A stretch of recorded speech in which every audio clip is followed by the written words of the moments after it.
All right, good morning. It is 10 a.m.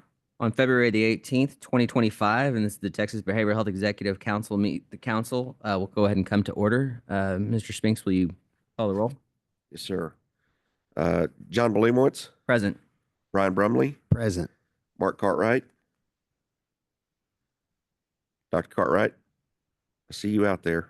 You're on mute. He's here. Present. Chair Hallbauer, Present. Ms. Pryor, Present.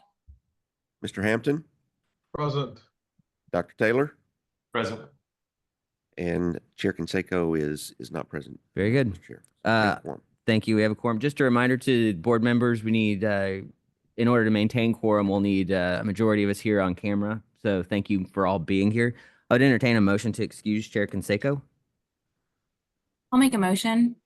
Been moved. Second. Seconded without objection.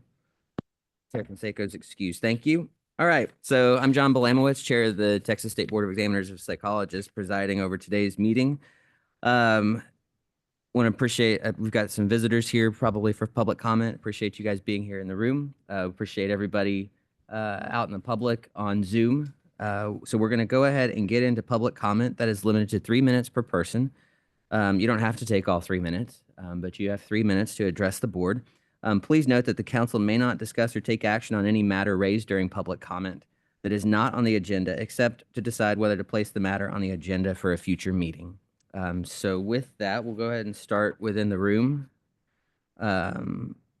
Brittany, Dr. Brittany Hudson. And if you would just approach the mics up here. And if you'd state your name and who you're representing for the record, and you may begin. Thank you. Thank you. Good morning and thank you. My name is Dr. Brittany Hudson, and I'm a licensed professional counselor in Texas representing myself. I'm here to formally present my petition against the proposed rule changes related to continuing education and cultural diversity or competency for each member board, as well as provide some additional public comment. I understand you received the petition link, text, and statistics from the executive director before this meeting. I will not repeat the petition, but I will reiterate that as of yesterday, the petition has over 1,400 signatures, urging you to vote against the proposed changes. The statistics on the first 1,300 signatures indicate that at least 730 are current licensees and at least 112 are prospective licensees. I ask that you carefully consider this and demonstrate your responsiveness to the concerns of more than 1,100 current and prospective licensees and members of the public in Texas. The rules as they are currently written are clear and specific. The phrase "not limited to" in the list of acceptable hours allows flexibility, while the phrase "cultural diversity or competency" in the requirements provides the necessary parameters for licensees to obtain continuing education that will assist them in becoming competent with diverse populations. These parameters and the terms describing them are well established in the mental health professions, aligning with best practices for addressing clients' negative and positive experiences within their cultural contexts. The rules as they are currently written do not force licensees to obtain continuing education on any single population or that follows a particular ideology, and still they are clear and specific enough to maintain professional standards related to multicultural counseling and therapy. They also do not presume incompetence. They are, as with all continuing education requirements, see to it that licensees' knowledge and skills are current and constantly improving. The proposed changes are unnecessary and fail to address the profoundly overstated issue of confusion among licensees. According to the meeting materials, the rationale for the amendments is that the proposed changes will clarify the nature of professional development a licensee must receive related to maintaining competency when providing services to unique populations. However, the language of the proposed changes is so broad that it fails to distinguish the requirement from any continuing education on the practice of counseling and therapy. The lack of specificity weakens professional guidance rather than strengthening it. I urge you to reconsider and vote against the proposed changes. If you choose to proceed despite the over 1,400 signatures in opposition, I ask that you clearly articulate why this decision is being made. If you feel politically pressured to alter the language of the related rules, I request that you instead send this back to the member boards to find an alternative that better maintains the spirit and specificity of the original rules. The proposed changes compromise the efficacy and integrity of mental health care in Texas. 30 seconds. Thank you for carefully considering the comments from me and your other licensees. Thank you, Dr. Hudson. Here, I failed to mention Dr. Lisa Burke. Hang on.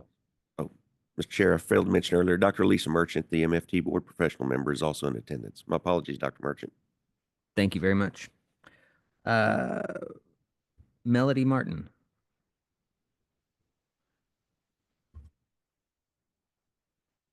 Good morning. Thank you for being here. You'll just state your name for the record and who you're with, representing. My name is Melody Marin. I'm a licensed clinical psychologist and I'm representing myself. I have been a practicing therapist for 11 years. I'd like to express my strong opposition to the proposed rule change that would replace the words cultural diversity or competency in our continuing education requirements and would remove the language specifying the various aspects of identity. Mental health care workers are healthcare workers, and thus we have a professional and ethical responsibility to provide competent care to those who seek and require our services. We don't just treat people who look like us or who have similar backgrounds. Any therapist will tell you that the foundation for effective mental health care is trust, and when a therapist overlooks a significant part of a client's identity or makes an inaccurate assumption based on misinformation, or fails to recognize that a particular treatment is not indicated or effective for a certain cultural group, this greatly impacts trust and thus outcomes. It is my firm belief that the claim of clarification in the proposed rule change is greatly misguided, and that the words in the proposed rule change are far too broad. It would allow one to claim nearly any continuing education course as meeting this requirement, and thus bypass seeking further education on groups that are in need of greater understanding in order to be treated equitably in a healthcare setting. And if one seeks to bypass such education, that person is also bypassing their responsibility to provide competent and ethical services and has no place in our field. This is not, quote, putting a thumb on the scale for or against anyone, end quote, as stated in Governor Abbott's executive order issued last month. I personally disagree with Governor Abbott's colorblind guarantee, as do many others in my field, but regardless of my thoughts and feelings about his stance, this particular issue we are facing pertains to competent provision of healthcare services and not to employing practices in which a person or group of people are, quote, entitled or disentitled based on race, end quote, or any other aspect of their identity. All Texans are entitled to effective health care. In order for therapists to provide them with that, we must remain committed throughout our careers to learning about the people we serve and the people in need of services in our communities. This does not just pertain to learning about their ailments, it pertains to taking on the responsibility of learning about critical aspects of their identities in order to develop trust, because without trust, our work is at best ineffective and at worst harmful. I am asking you, if you believe in every Texan's right to effective health care, to forgo this proposed rule change and continue to uphold our clear and explicit requirement to receive continuing education on cultural diversity and competency, and to proudly list the aspects of our identities under that requirement that make us and our clients who we are. Thank you very much for your time. Thank you for your comments.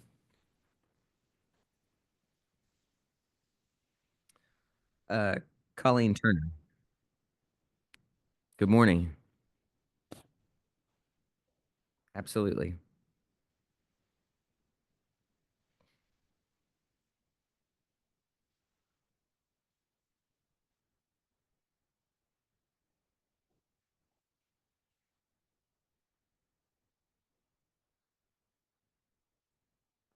If I don't know if is there a button there with the, there you go. Got it. Thank you. Thank you. Thank you for being here. If you'll just state your name and who you're with and representing for the record and take it away. My name is Colleen Turner. I'm a licensed clinical social worker supervisor, and I'm representing myself. Thank you for the opportunity to share my opinion on this important topic. I'm sharing my testimony in opposition of the proposed language change regarding the 3 hours of continuing education that currently meets cultural or diversity criteria. Social work specifically is literally founded in social justice and working to ensure equity for all. A requirement of only 3 hours out of the 30 that's required for us over the course of 2 years is already a shockingly low amount considering our professional roots and ethical guidance. I've heard the argument that this particular language infringes on our personal rights or our individual freedom. And I would say that the point of a regulatory board is to regulate how we operate with the population that we serve. Our licensing board also tells us that we cannot sleep with any current or former clients. Is that infringing on my rights? No, because it is well established that the power differential that would go into that romantic relationship is likely to harm the client. We follow these ethical and regulatory guidelines because we strive to do no harm to our clients. Choosing to be ignorant about a specific and historically marginalized group is not social work. It is our professional responsibility to seek out and participate in trainings that, among other things, focus specifically on how best to serve clients in a variety of cultures and identities appropriately. We can only have membership in or intimate knowledge of so many marginalized groups, if any. And it is especially important for therapists who do not hold marginalized identities to engage in these trainings so that we do no unintended harm as well. I hold this stance because honestly, it's easier not to take these trainings. It's easier to find trainings that do not meet a cultural competency requirement. And that's why people want this change back, because it keeps them in their comfort zone. But this profession is not about our own comfort, and anyone who is a licensed social worker should know that. Additionally, the reality is that this language is changed. It will be easier to stay in our comfort zones for all of us, to not seek trainings that enhance our cultural or diversity awareness. And by virtue of supply and demand, may reduce the amount of trainings that are provided to us or offered in the future. I also kind of want to notice that BHEC also recently sent out an email asking all licensees to consider working with Yes Waiver, as the need is so great right now. I know from my personal experience working with Yes Waiver family and clients that families from marginalized communities participate in this program as well.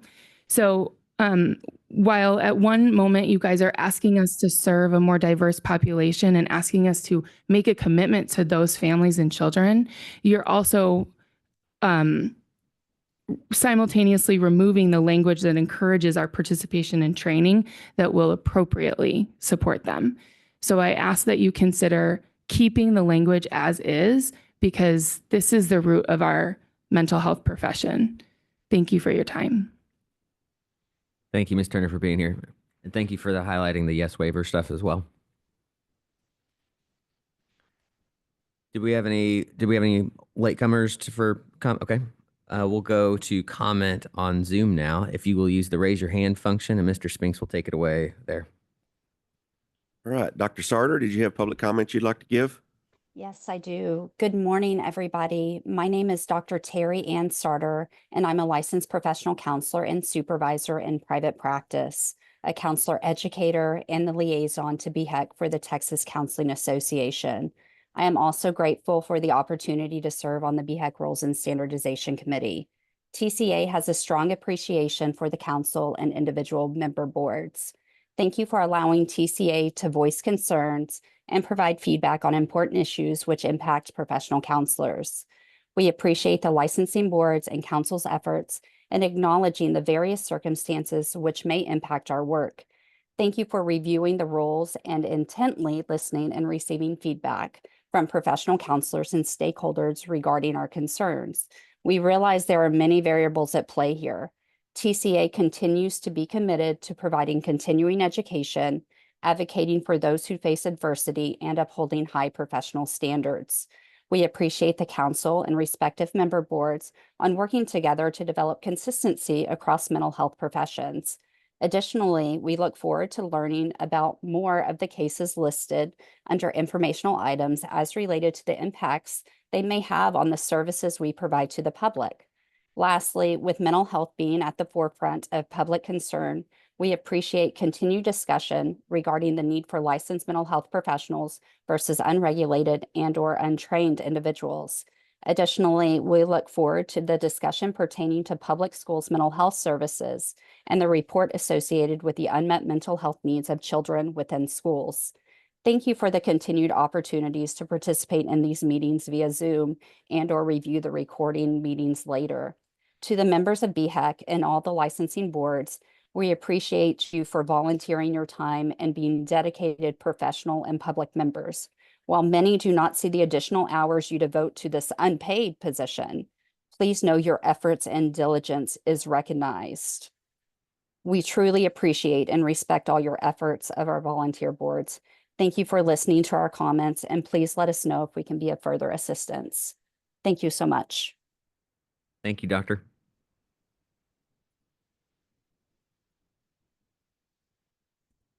Screen.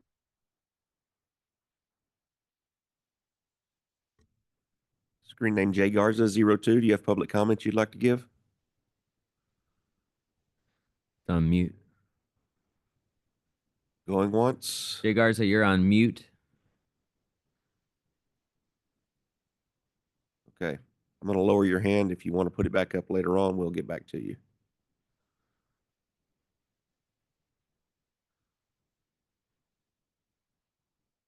Mr. Francis, did you have public comments you wanted to give? Yes, my name is Will Francis, and I am the Executive Director of the National Association of Social Workers Texas chapter. I appreciate the Behavioral Health Executive Council's hard work behind the scenes in each member board as they move into what are challenging issues, especially in what is a very challenging time politically. NASW Texas would like to state that in regards to the change in language around cultural competency, we would prefer that the language remain the same. And we would like to recognize that if anyone feels erased or unseen by these changes, that is a very real consequence to this shift in wording. We would also like to praise the response from the Texas Association for Marriage and Family Therapy. I think they really sum this up very well. No matter how the new language frames these dedicated CEUs, NASW Texas remains dedicated to offering a diverse array of education and content that focuses on the impact of oppression, disparity in outcomes, the strength of diversity, and the exploration of sexual orientation and gender identity, among many, many other areas. The NASW Code of Ethics is the foundational guide to the profession, and cultural competency and cultural humility are affirmed and reinforced as an area for professional and personal growth. As the code states, social workers must also be aware of their own privilege and power and must acknowledge the impact of this privilege and power in their work and on behalf of their clients. Social workers will also demonstrate cultural humility and sensitivity to the dynamics of power and privilege in all these areas of work. So while the new language maintains the responsibility for seeking education on the license holder, it is ultimately up to each person to determine how their privilege and identity shapes and impacts their work, and to ensure they are seeking education that broadens their knowledge of the many diverse cultures and populations. We understand the frustration with this change. We hope that this council listens to the feedback that is questioning the change and is out there. But we also appreciate that there are still hours dedicated to exploring the range of a group of people who share a common attribute, traits, or defining characteristics, and will continue to provide education in that area. Thank you for the opportunity to speak. Thank you very much.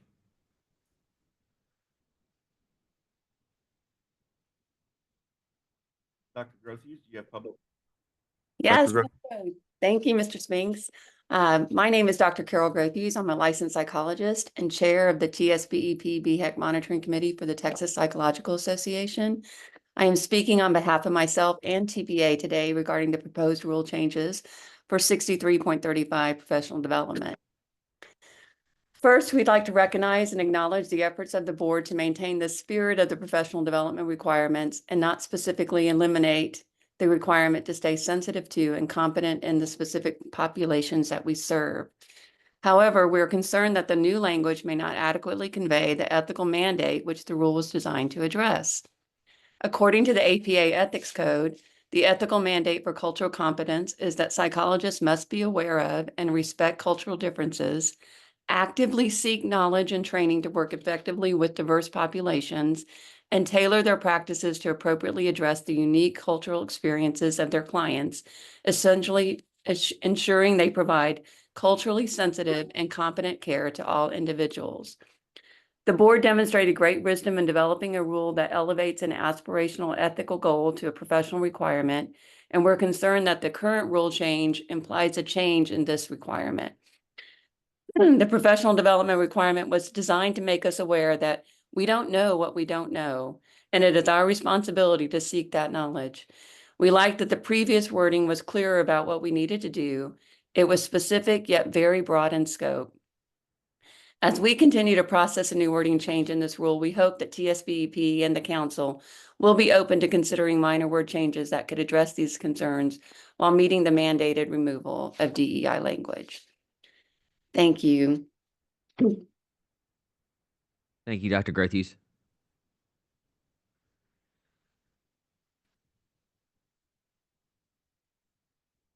Margaret Kim, did you have public comments you'd like to give? Yes. Hello, and thank you for taking public comments. My name is Margaret Kim, she, her. I am an LPC graduate student at St. Edward's University, and I'm speaking for myself. I spoke at the BHEC meeting on January 31st in opposition to the proposed changes to Rule 681.140 regarding continuing education requirements for cultural diversity and competence. And today I am here to once again urge you not to change the existing language in Rule 681.140. At the last meeting, the rule was described as an effort to distinguish clinical competency from cultural competency, with a claim that the current language was being misunderstood. The amended language in Rule 681.40, subsection A number 1, was presented as broadening the scope by defining a distinct population as a group of people who share a common attribute, trait, or characteristic. This is so vague that it renders the rule toothless and ineffective. Not only does this undermine the very concept of cultural competency, but it also literally removes the words cultural diversity and competency from the rule. This erases the intent behind cultural competency, and it reduces it to a meaningless checkbox rather than a genuine commitment to understanding and addressing the needs of diverse populations. Furthermore, removing subsection D represents another harmful erasure. It symbolizes a disregard for the very groups explicitly defined and protected within it. The underlying message of these amendments reflects a reluctance to embrace inclusivity and tolerance. Rather than addressing systemic inequities head-on, these changes provide a way to sidestep accountability, and they dilute the responsibility of mental health professionals to engage meaningfully with cultural competency.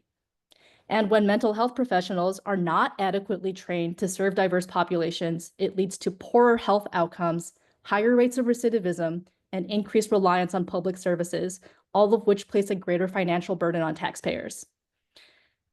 This would be a step backwards for our field. I implore you to reject these changes and uphold the existing language in Rule 681.140 for the sake of fairness, justice, and representation. Thank you.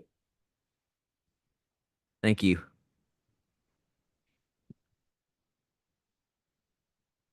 Candace Holloway, did you have public comments you'd like to give? I do. Can you hear me? Barely. Okay. Is that any better? There you go. All right. Good morning, y'all. My name is Candace Holloway, and I am a licensed professional counselor supervisor and group private practice owner in Houston, Texas. I appreciate the opportunity to speak today regarding the proposed change to cultural competency. Cultural competency is not just a suggestion, it is a necessity in behavioral health care. The proposed redefinition effectively removes it as a requirement, weakening the commitment to equitable, affirming care. Simply acknowledging differences without the expectation of ongoing education and accountability does a disservice to the diverse communities we serve, especially here in Texas. One of the reasons cultural competency is a requirement to begin with is because our field has a well-documented history of racism and harm, particularly towards marginalized communities. From pathologizing LGBTQ+ identities to ignoring the impact of systemic oppression on mental health, our profession has contributed to harm. Requiring cultural competence is one way we work to repair that history and ensure that all people receive safe, affirming care. This change is not in the best interests of therapists or the public we serve. Without clear standards for cultural competence, therapists risk being underprepared to meet the needs of clients from diverse backgrounds, which can lead to harm and deepen existing disparities in mental health care. Competent care means providers must continually develop the skills to understand and respond to the lived experiences of all communities, including marginalized ones. I urge the committee to reconsider and ensure that cultural competency remains a clear, enforceable standard, not an optional aspiration. Weakening this requirement ultimately undermines the quality and integrity of the behavioral health services we provide. Thank you for your time. Thank you for your comments. Amara Yakmiski? Yes, good morning. Apologize for that name. That's okay. My name is Amara Yahimsky. My pronouns are they, them, and I am a licensed professional counselor associate representing myself. I'm here to express my opposition to the proposed rule change to 681.140 for licensed professional counselors regarding continuing education requirements. This change could have unintended but serious consequences that impact both the quality of care clients receive and the preparedness of counselors. By allowing licensees to select a specific population to focus on, this proposal diminishes the importance of cultural competence, which is essential for working with diverse groups. Counselors may not prioritize training that addresses the needs of individuals from different races, genders, sexual or affectional orientations, or religions, resulting in a lack of adequate care for marginalized populations. Without a mandatory focus on cultural diversity, counselors may perpetuate biases or fail to understand the unique challenges faced by these communities. This could harm clients and weaken the trust in the therapeutic relationship, particularly for those who already face systemic barriers to accessing care. For these reasons, I strongly oppose this rule change. It is essential to maintain the requirement for cultural diversity and competency training to ensure that we continue to provide ethical, inclusive, and high-quality care to all clients, regardless of their background. Thank you so much for your time. Thank you for your comments. Braden Preston, did you have public comments you wanted to give? Braden Preston, did you have public comment? You're on mute. Thank you. Good morning. My name is Braden Preston. I am a counseling student at Texas State University, and I am representing myself. I'm commenting on the change in language of the cultural diversity and competency continuing education requirement.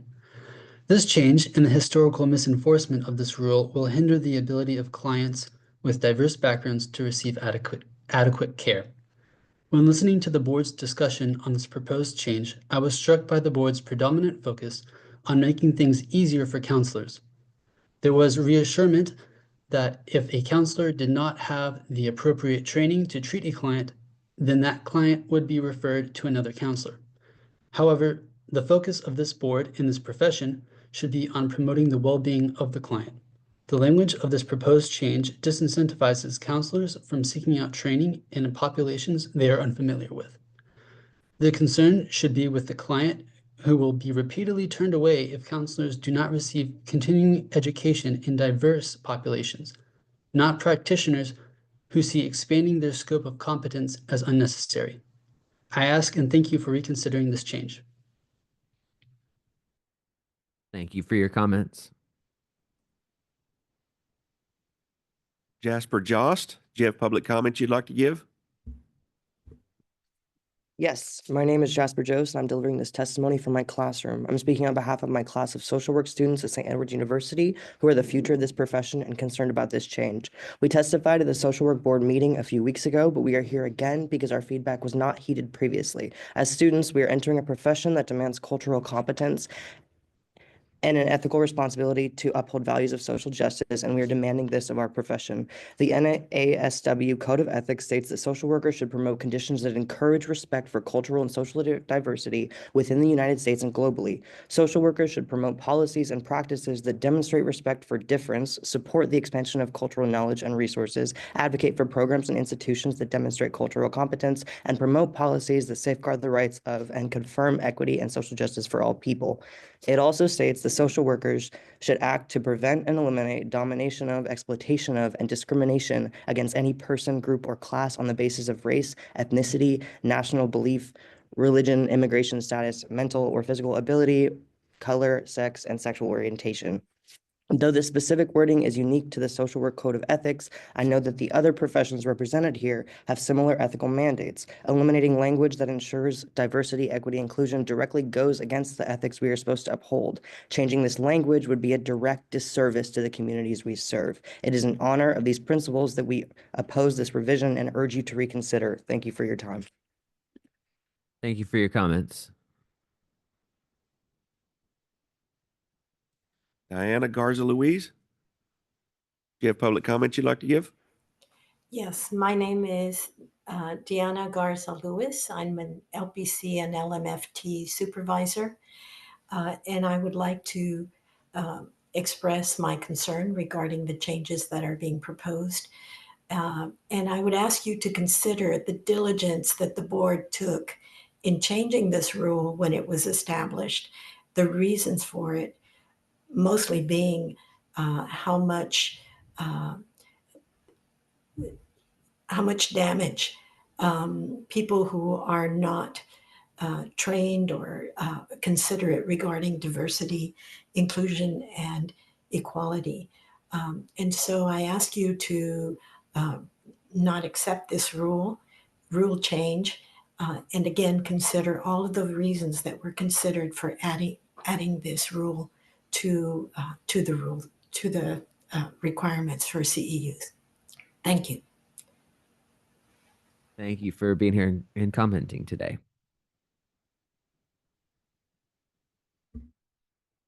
Terry, Pam, Ortega, did you have public comments you'd like to give? Yes, hello, can you hear me? Yes, ma'am. Yep, we can. Thank you. My name is Terry Pamela Ortega, LPC in Texas, and I'm speaking on behalf of myself. I just want to be one more voice against the language change for the continuing education rule change regarding cultural diversity and competency. I had a statement I had prepared and read for the LPC board meeting, but today I'd rather just kind of talk briefly and just reiterate what the vast majority of licensees are feeling, being against this rule change. And there's nothing I can say that my peers haven't already expressed. I just wanted to express opposition to the change in the language and say that even though the boards and council might be feeling some pressure from outside sources, and even with the current politics of this country, I just think we need to trust the actual licensees, because the majority of us just want to protect our clients and the public in Texas. And going forward with this change is going against almost all the code of ethics of our professions and lowering standards for mental health care in Texas. And it's just a clear step backwards. So I just wanted to reiterate that. Thank you. Thank you for your comments today.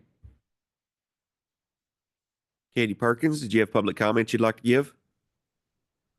Yes, thank you. My name is Katie Perkins. I'm a licensed clinical social worker, and I am licensed to supervise LMSWs in Texas and LCSW associates in the state of North Carolina. I'm licensed in 6 states and have a small practice where I mostly work with supervisees to help them start seeing clients. And most of them, in fact, do see people that the language would be changing about. I did not have a lovely written up statement today like so many of my colleagues did, so please bear with me. I am in opposition to the proposed changes to language around continuing education requirements for cultural competence, and I'm speaking on behalf of myself today. There's one thing I wanted to add that hasn't been said yet, because I do agree with everything my colleagues have said, and they've said it wonderfully. I just want to add that in my own practice, from what I've seen, for whatever reason, I tend to get a lot of clients who have seen practitioners before me and been hurt, and not anything reportable per se, but they have seen practitioners who maybe weren't so culturally competent in some of the issues they need assistance with. And it takes a lot of time for me to work with them to clean it up, so to speak, and to help them try to trust again, and to help them understand, no, it's not in your head, that wasn't okay. What you're going through is real. I want to validate that for you. And so if you want to even look at it from a cost savings analysis, if clients are using insurance and they're having to go see multiple practitioners because some of them can't meet their needs and they're being referred on due to a lack of cultural competence, they're using more sessions, it's taking longer for them to feel better. And so at least in that regard, it's just counterintuitive. I don't see how that would help anything. And as my colleagues have said, this really could only hurt people.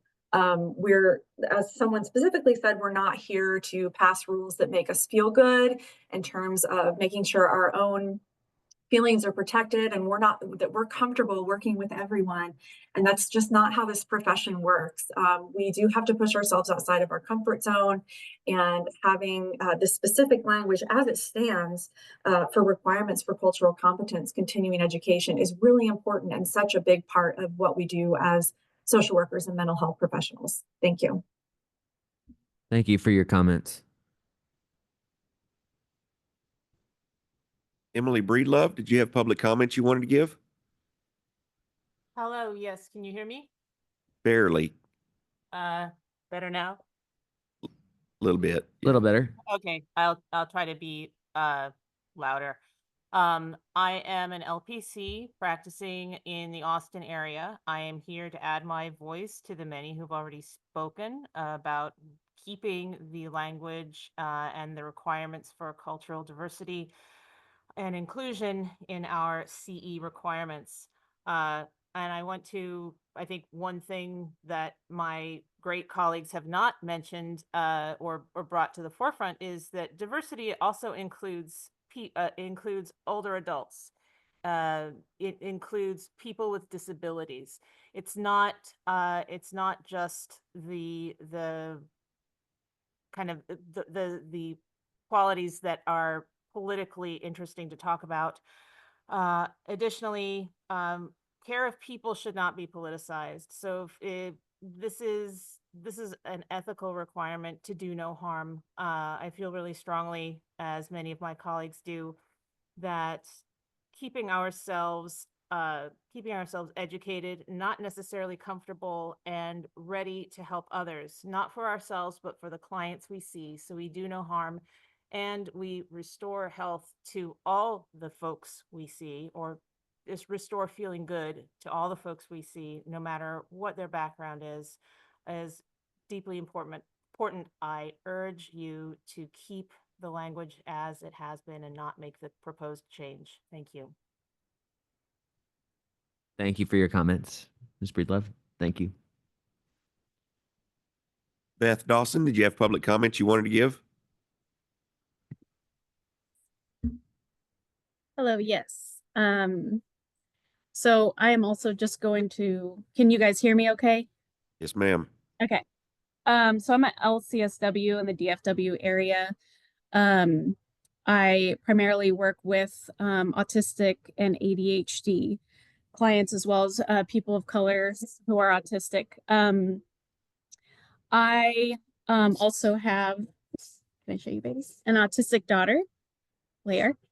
And this proposed change will could directly harm them. And I'm just going to speak from the heart. I had something planned, but I'm just going to speak from the heart. I grew up in a very ritzy town in the DFW area, primarily white Christian background. I was raised on not very inclusive values. Becoming a therapist has changed this in me. And I know that if I did not have to take these diversity trainings, was not around my diverse colleagues and students, and also learning about neurodivergence, I would have not had a change of heart. So I would just ask that you all please look inside and just really ask why this is being changed, why this language is being proposed to change. If it is pressure from outside of what's going on, I just believe that we need to not let this creep into the therapy space. Therapy space is a sacred space, and no one's beliefs or any value, no one's belief should be crept into that space. That's the client's space, no matter what is going on. Some of these clients that I see, is the only space where they feel seen and heard. Especially any LGBTQ plus, my trans clients, my autistic clients, my late diagnosed moms who are struggling. As therapists, we can do the most harm in these therapy spaces by not being culturally competent. I know in my early years, I probably did do harm. And these cultural competency hours are just a necessity for that to happen. And even if I feel like if people are uncomfortable, they don't have to specialize in these populations, but they need to know the language and they need to know what they can and can't are competent to do to refer out. Thank you. Thank you for your comments, Ms. Dawson. Julie Spears, did you have public comments you wanted to give? Yes, thank you. My name is Julie Spears, and I'm a licensed clinical social worker. I urge you to keep the cultural diversity requirements as part of our continuing education. As a cis, straight, white, Christian, able-bodied person, I can say that we don't know what we don't know. I also feel that in our busy practices, we won't seek out trainings we need but aren't required to complete. I also know that most providers who aren't properly trained wouldn't be aware enough to know they need to refer out, nor could they in rural areas when there are limited resources. And in these cases, they could greatly harm vulnerable people. I personally have been studying anti-racism and trying to better understand white supremacy for 25 years, and I am still learning. I appreciate the opportunities to continue my learning and appreciate the requirement. Thank you for your time. Thank you for your comments, Ms. Spears. CT, do you have public comments you'd like to give?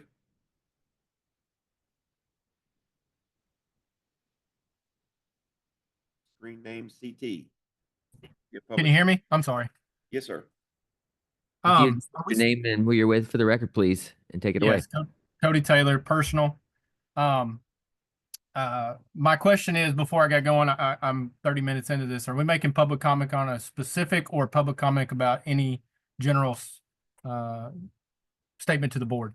This is public comment for anything you'd like to for the board. Again, if it's not it's not Q&A beyond, I appreciate you asking this question, but we can't discuss things that are not on the agenda, whether only just with the idea to put it on a future agenda, if that's the case. But no, this is your time. Take it away.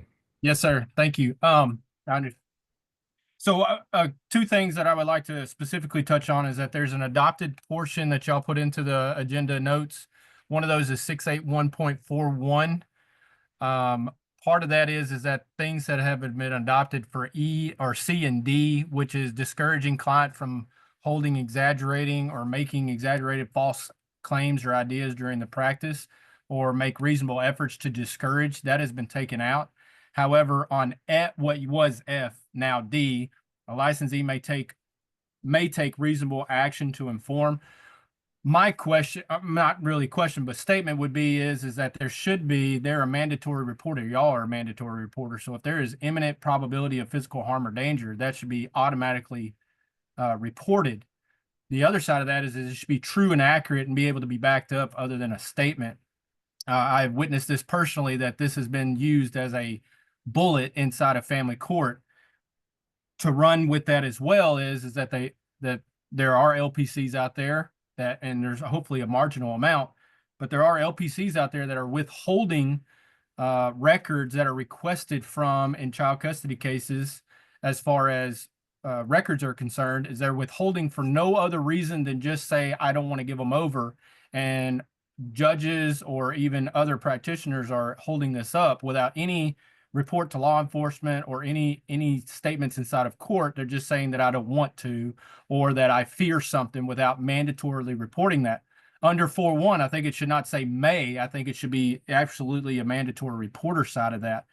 The other side to this is that I've spoke with dozens of senior level LPCs and other psychologists that do child custody evaluations, and we're still seeing an uptick in LPCs that are weighing their opinions without doing any type of evaluation in child custody cases.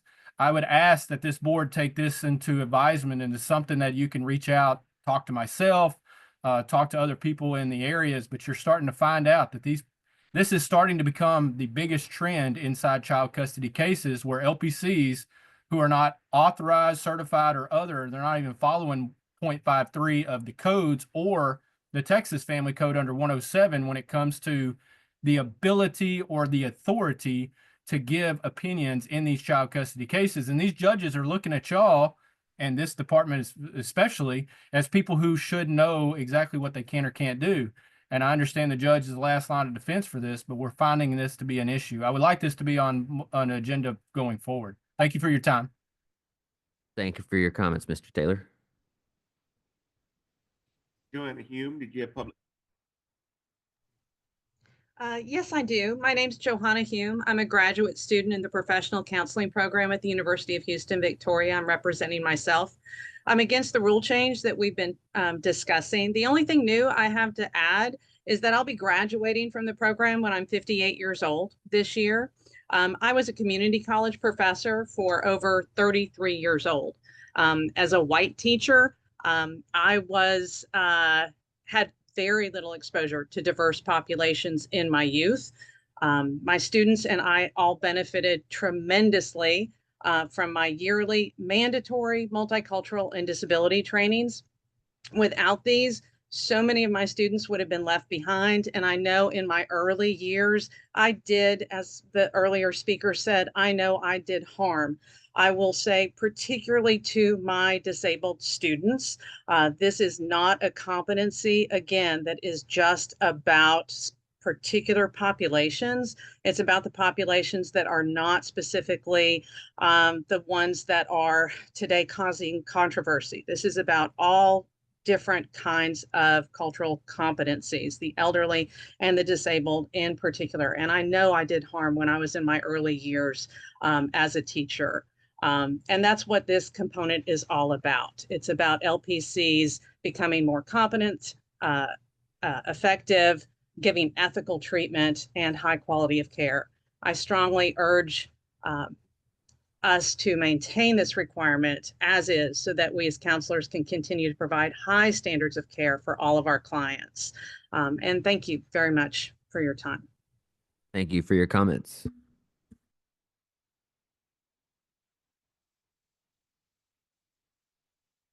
Morgan Solari, did you have public comments you'd like to give?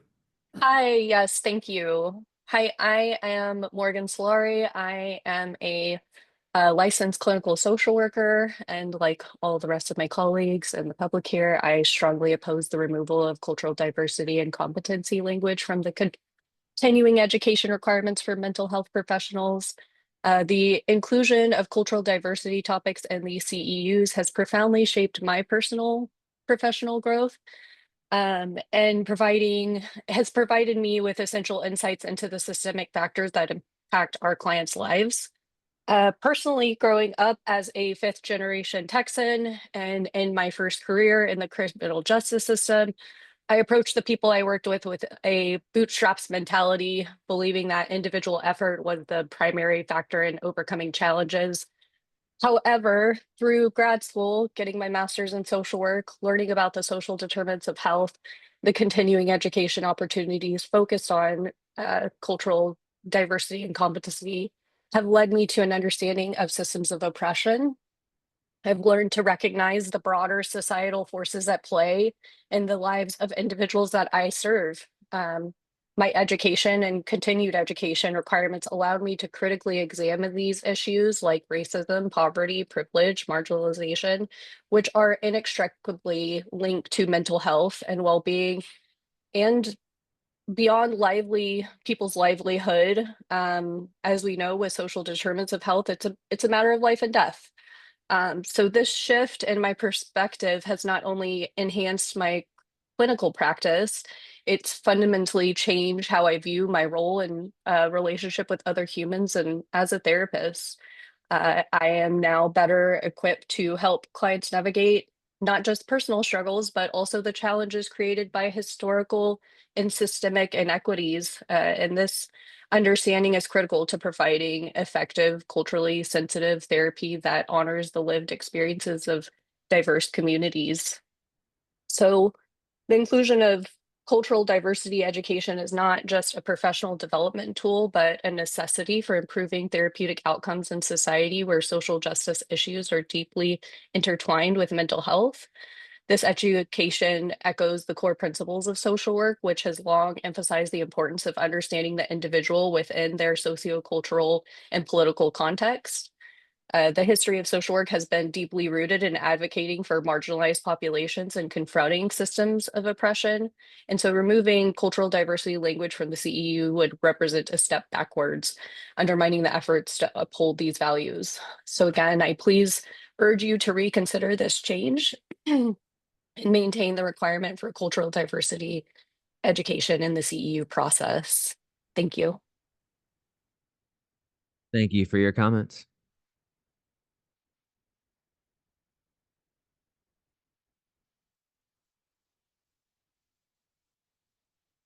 All right, hello? Hello, yes, can you hear me? Yes, we can hear you. Go ahead. Okay, first up, good morning. My name is Kayla Finistad. I'm a social work master's student planning on earning my social work license in the future, and I'm representing myself. I'm addressing my concern for the change proposal on continuing education for social work under Rule 781.501. I believe that this proposed language change in continuing education enables social workers to choose what populations they serve. This goes against the code of ethics that states social workers should hold ethical responsibility to obtain education about and seek to understand the nature of social diversity and oppression. This lack of education would ill prepare social workers to serve people with diverse backgrounds and experiences they are not familiar with. We all know the common phrase, you don't know what you don't know. And how can we be competent in something we don't know? Thank you for your time, and I appreciate your willingness to work with us and to hear our concerns. Thank you for your engagement and for your comment. There are no more hands, Mr. Chair. Did we have any callers? Did we have any other latecomers for comment in the room? No? Okay. Thank you to everybody who submitted written public comment. I think, I'm sorry. Two more hands. Oh, we got more hands. Well, we will hear it. Good job getting your hands up before I went on. Have public comment. Go ahead. Please raise your hand now. Yeah, so we can, yeah, there they go. Okay. We'll keep going. Okay. Kathleen Mills, you have public comments you want to give? Yes, my name is Kathleen Mills. I'm a licensed professional counselor supervisor and co-creator of AMP, which is a professional organization for those who have been minoritized by those who fail to recognize conscious protection rights. Our members have told us they've joined our professional association due to feeling dismissed by their values from their previous organizations. We are blessed by our membership. They are good people, love what they do, and want to be the best therapist they can be to the clientele they serve.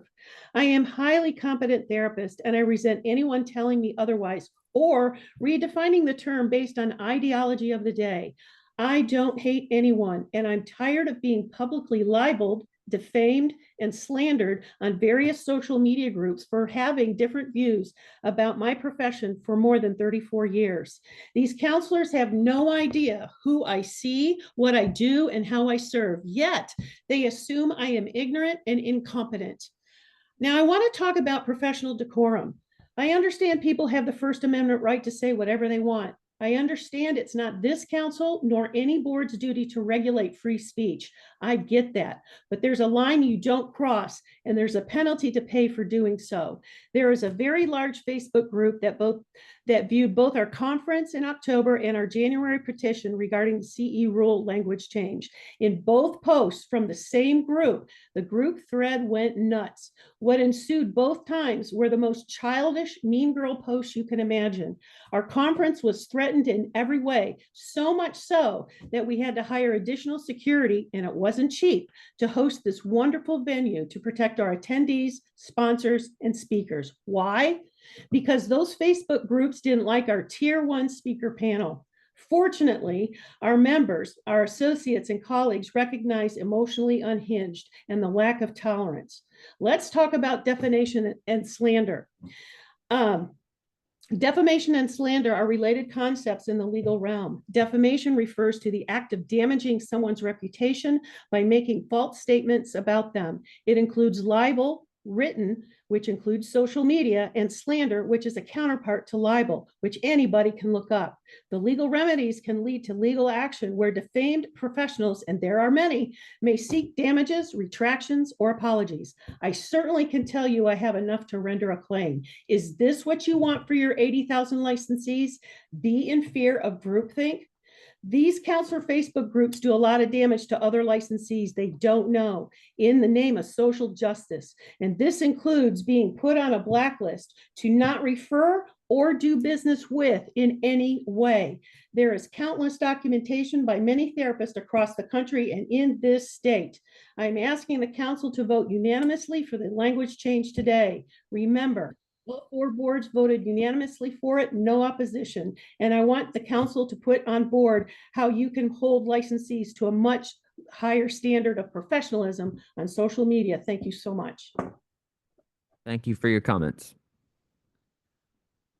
Dr. Dawn Irons, do you have public comments you wanted to give? Yes. My name is Dr. Dawn Irons. I'm a counselor educator with Liberty University and an LPC supervisor in Denver City, Texas. In 1999, Texas enacted the Religious Freedom Reformation Act to protect the conscience rights of healthcare providers, including counselors, which clarified protections for people with religious and moral objections. For years, academia has elevated certain marginalized groups and ideology to the exclusion of other cultural concerns. They did not see the unintended consequences of what they created, a minoritized group. Perez and Carney's 2017 research defined minoritized as, quote, the nature of underrepresentation and disadvantage that recognizes that individuals can be placed into a minority status based on the context of the situation, regardless of actual minority status, by marginalizing and oppressive processes and discourses that sustain overrepresentation of those in dominant power, end quote. Although conservative Christian people are a majority in society at large, when this population is placed in secular academic settings, they become minoritized. Rothman et al. Studies showed that the overrepresentation of liberal ideology in academic settings was 20 liberal professors to 1 conservative professor. Hires and Hires study showed that conservative Christians in secular academic programs experienced equal and even higher rates of everyday discrimination than did traditionally targeted groups such as African Americans and the LGBT community. Academia has created the reality that conservative Christians have become a minoritized class in school environments. And I want to thank BHEC for creating a language change in the cultural diversity rule that is inclusive of the needs of this minoritized population. I just renewed my license. I needed 24 CE hours. What I discovered is that I had 156 CE hours. The state required 6 hours in ethics. I had 28 and a half hours. The state required 3 hours of cultural diversity. I had 9 and a half. I had 72 and a half hours of electives and over 40 hours in additional supervision refresher hours. I take my training seriously and I do what is needed for my clients. Thank you for your service to the citizens of Texas. Thank you, Doctor. Thank you for your dedication. Philip Crum, do you have public comments you'd like to give? Yes, sir. I'm Philip Crum, co-founder of AMP. The division in our country, in this profession specifically, has reached dangerous levels. The dialogue between counselor groups, both online and in person, is emotionally driven, and any thought of a civil debate of ideas seems to be out of the question. The threat of physical harm is very real, Just visit a few online groups and read the unhinged comments from people who call themselves professional mental health counselors. The fact they frequently refer to a group of counselors who don't agree with them as outside forces tells you all you need to know. This is what happens when, as a nation, ideology and emotion take precedent over fact-based common sense, and we allow that to rule the day. The reality is that well over 70% of Americans signed a national petition mandate on November 5th. 4 boards voted unanimously to make the rule change just last month. We've had enough of it, and we want our sanity back. Council, the pendulum is already swinging the other way, so no doubt things will get louder before they subside. Abbott's EO of 2 weeks ago to remove all DEI initiatives, and that's exactly what today's commenters have claimed this rule to be, from all Texas agencies makes today's discussion largely a foregone conclusion. Either we do it today or the governor's office will do it for us. A group of counselors doesn't have the authority to override that directive. My hope, our hope, is that all 4 boards and the council recognize what's going on out there in the trenches and openly deal with it. You have that duty to the citizens of Texas. And for the record, the ACA Code of Ethics, and I know the council knows this, but the ACA Code of Ethics is not the official code for the state of Texas. Adopt it personally if you will, but the state and its agencies are not obligated to follow the ACA Code, despite what academia would like its graduates to think. Thank you. Thank you for your comments. Corey Clark, did you have public comments you'd like to give?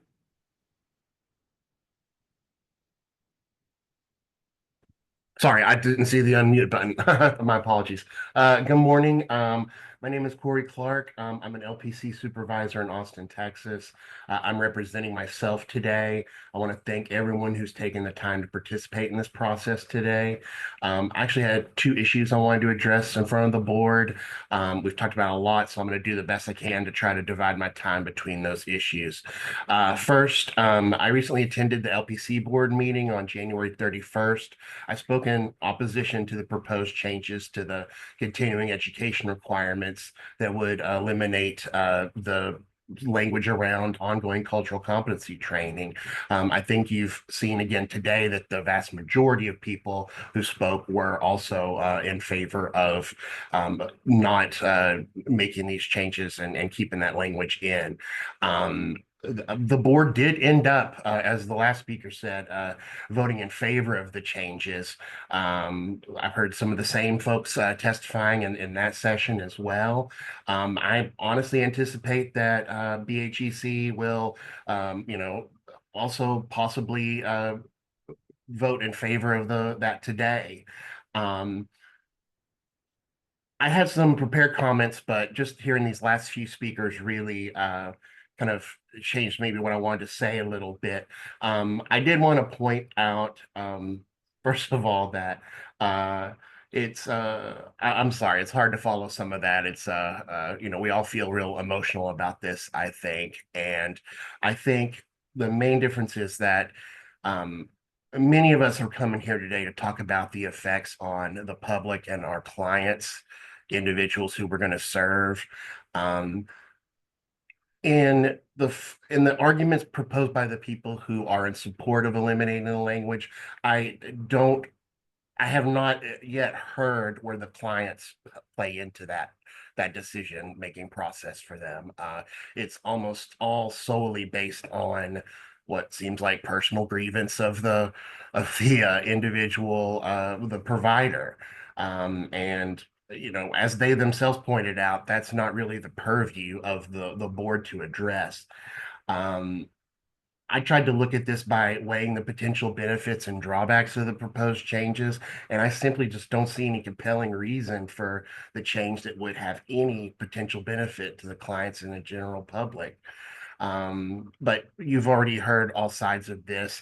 I'd also encourage the board, if the governor is going to take steps to step in and make this change anyway, that let the governor do it. Don't put the board's imprimatur on this change. It's not what providers want, and it doesn't serve the interest of the public. So if it comes on from down on high, so be it, but we should not be making that any easier for folks.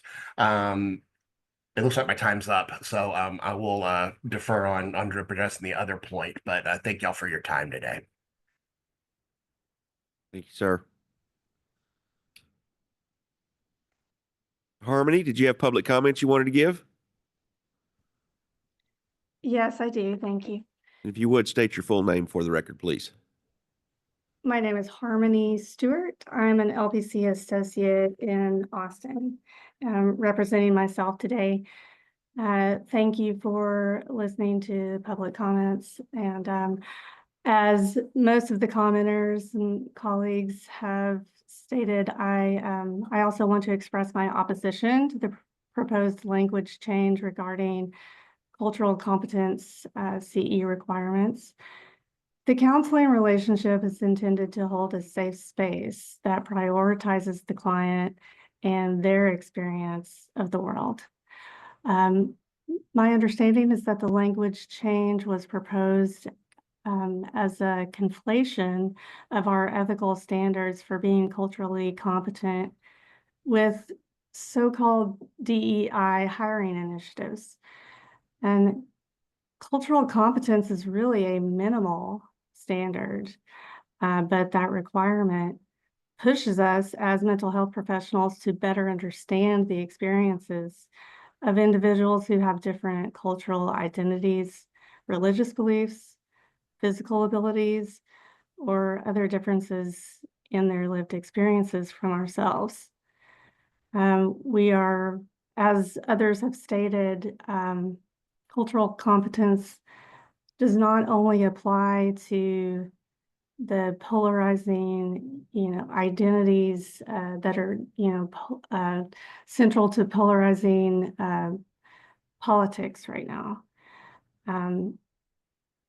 We are required to stretch ourselves out of our comfort zones and consistently expand our capacity, our clinical capacity to hold safe spaces for those whose lives are different from our own. As many have said, we don't know what we don't know unless we're willing to do true, self-examination. And which, I have been in the process of doing that since, starting my journey of becoming a therapist, which I did as a career change in my 40s. And I've learned so much more about myself and other people. I mean, really being willing to do this is so enriching, not only professionally, but personally. And it allows us the ability to model that for our clients, to facilitate conflict resolution better.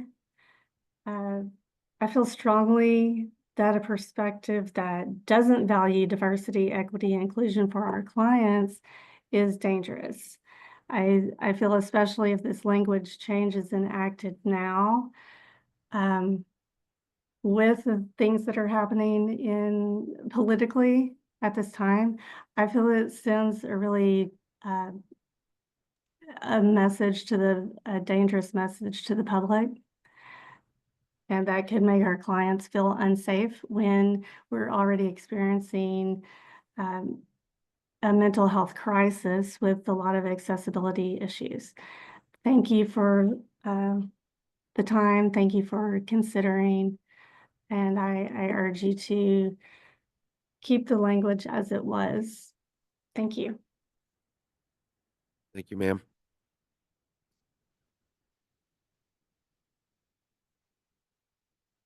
Christina Castro, do you have public comments you wanted to give? Yes, thank you. My name is Christina Castro. I'm a psychologist and I'm representing myself. I'm also in opposition to these changes in CEU language. I've been in practice for over 30 years. And early on in grad school, there was typically one token diversity class. Throughout the years, this has changed to including many classes, including practicums. This is due to the realization that therapy is not a one-size-fits-all and that there is much harm that can be done when we are not properly versed in these areas. We have APA standards that implore us to do no harm. Somebody had mentioned what is that nobody's talking about the impact to the clients. I think this is all about the impact. I think in our field, most of us know this is not a field where we get rich, where we, you know, a lot of it is coming from our concern for people. And many of us will do pro bono work. You know, there's a lot of populations that can't afford therapy. And so our work and our desire to help others comes to that point of wanting to be well-versed, to be able to see who we have in the door, and not, like I said, treat them as one size fits all. And there are many voices that are not here today. Our message boards and Facebook pages where we refer clients and talk about our work are fraught with many, many concerns about these changes. So I'm happy to see that there are people in person. I'm happy to see that there are many people speaking about this, but also know that there are many, many more voices that are not here that have many concerns about this. And yes, the bottom line is our clients, and we want to do best by them. And as somebody also stated, this is the absolute minimum, the requirement that we have. And so it is not even probably sufficient, but at least a minimum. And if that minimum is taken away, I do feel that you don't know what you don't know will be what people just, that's going to be that's just going to be their understanding. So please do the brave thing and think about our clients and think about those of us who are on the front lines trying to do our best for our clients and not do harm. So thank you so much for your time. Thank you, ma'am. Carly Dietz, did you have public comments you wanted to give? And we have 2 more hands after Ms. Dietz. Hello. Good morning, board members. Good morning. My name is Carly Dietz, and I'm speaking on behalf of myself. Thank you for the opportunity to publicly comment on the proposed rule change regarding the language of continuing education requirements for cultural competency and diversity. I firmly oppose these changes. Texas needs mental health professionals who not only accept clients as they are, but also advocate for them without hesitation. True client-centered care means meeting individuals where they are, not imposing our personal beliefs upon them.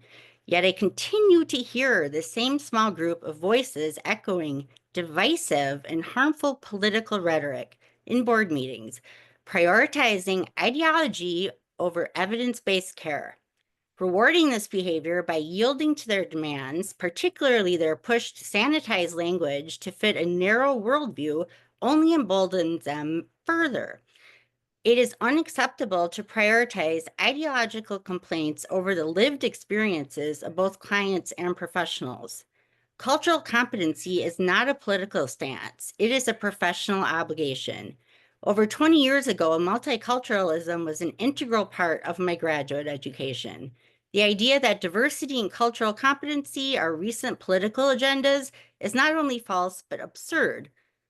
I urge you to stand firm and do what is right. Use the CE language that accurately reflects the diverse and vibrant communities we serve. Our clients deserve nothing less. Thank you so much for your time. Thank you for your comments. Whitney Breek. Hello, hi, can you hear me okay? Yes, ma'am. Thank you. I appreciate very much the opportunity to give my public comment. I'm speaking on behalf of myself.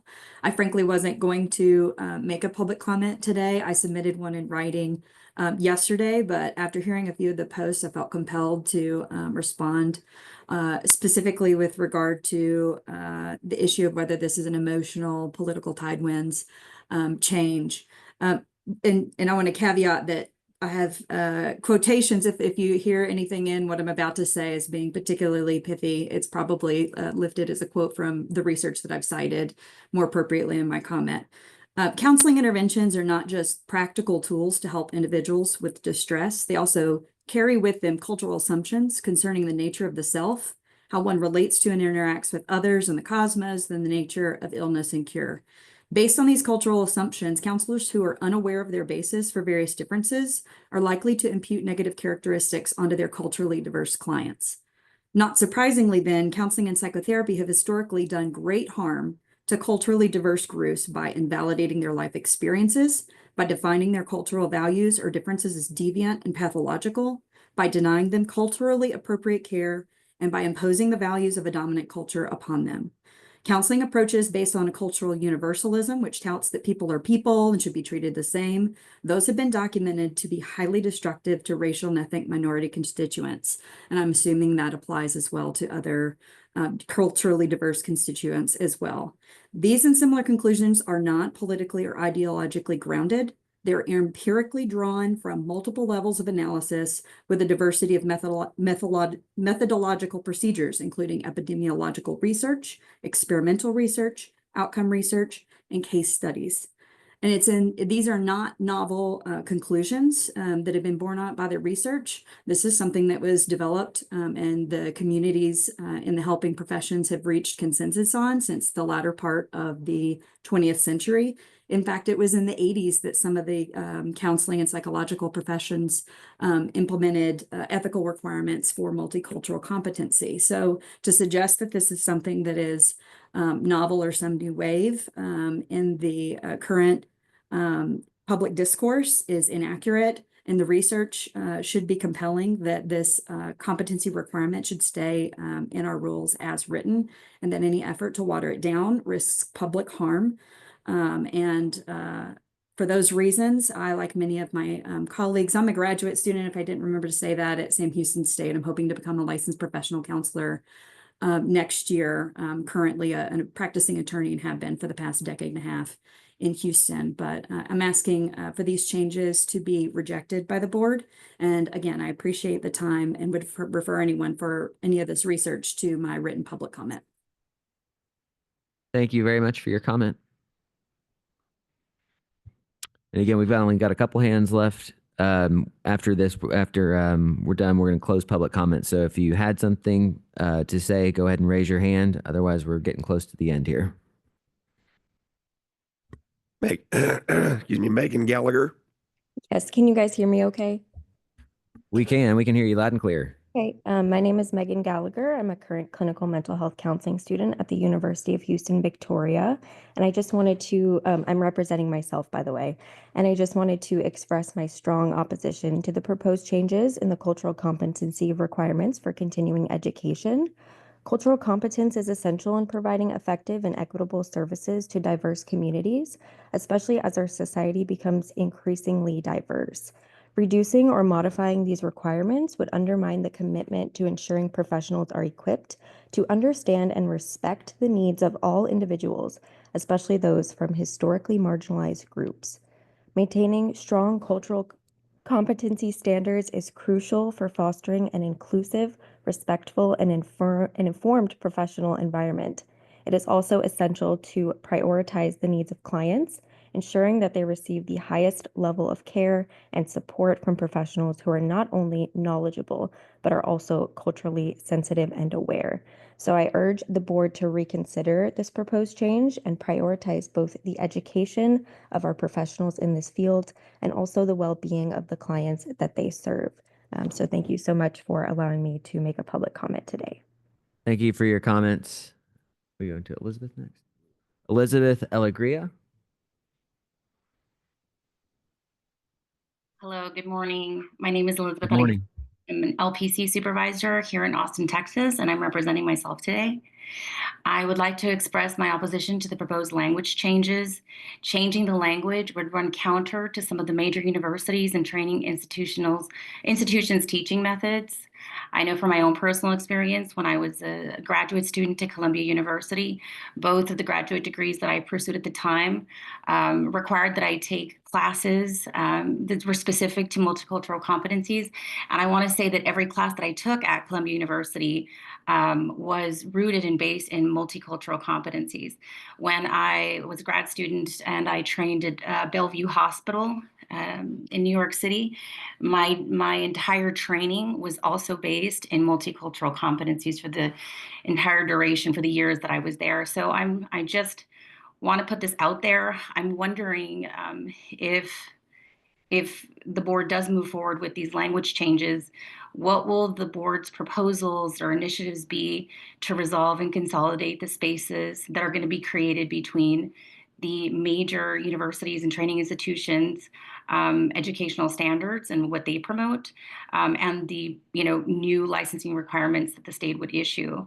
So if the language changes, not only would the language changes create gaps between what the major universities and training institutions in this nation promote and the licensing board standards, I believe that creating these language changes would certainly produce harm for the populations that we serve.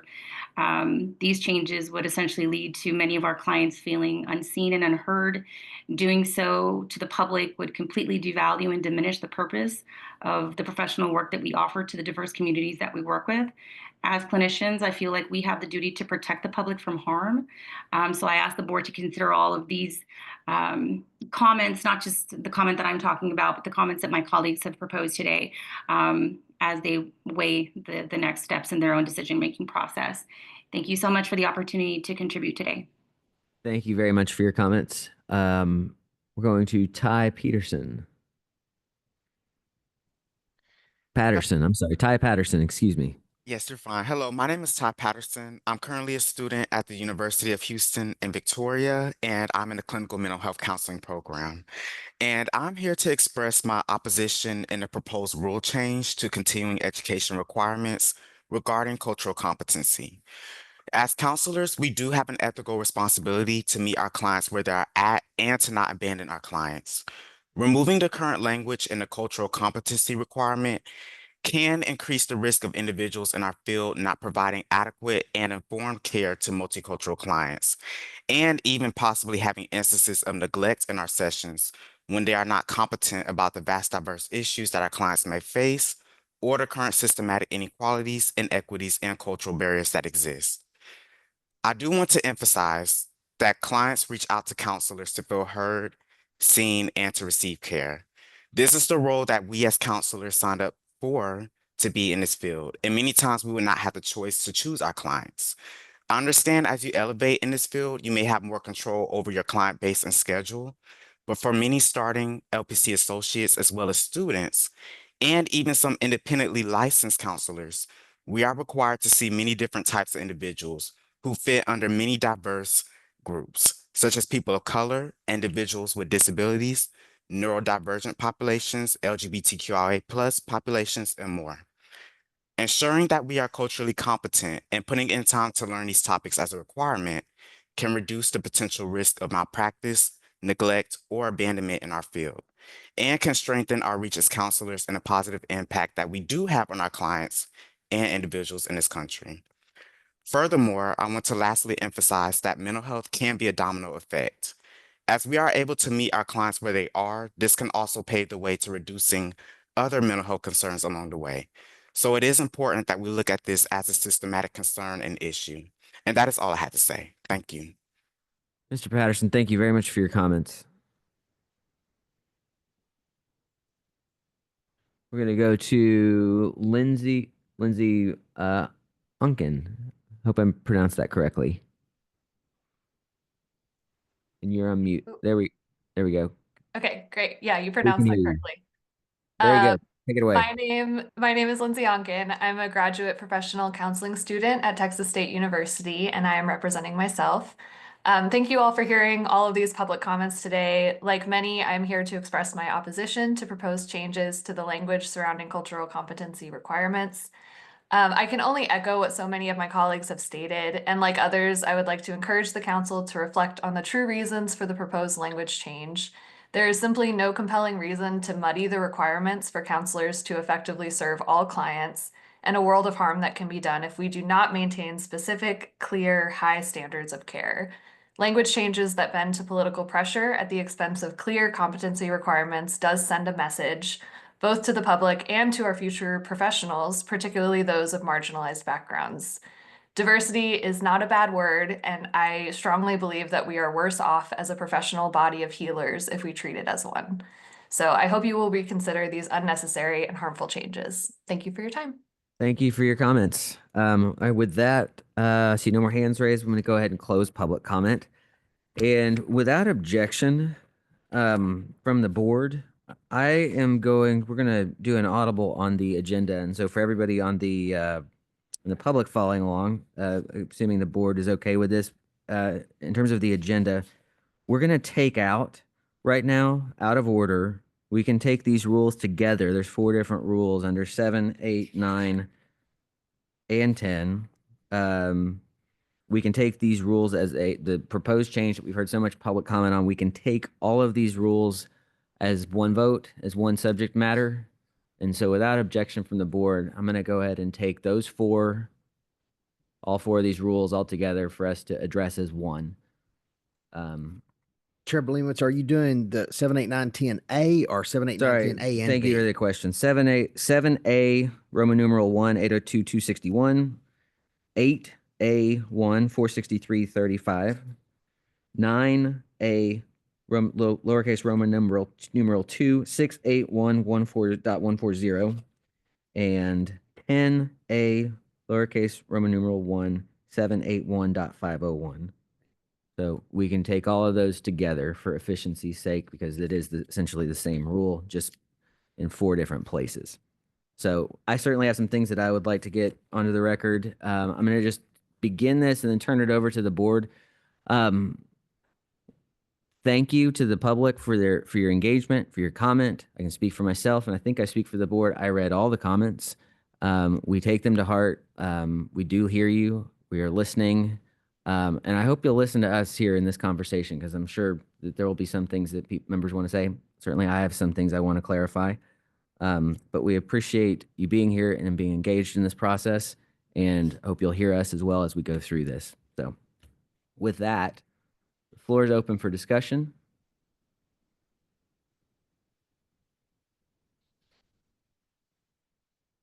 Hearing nobody, I have a couple things that I'd like to address.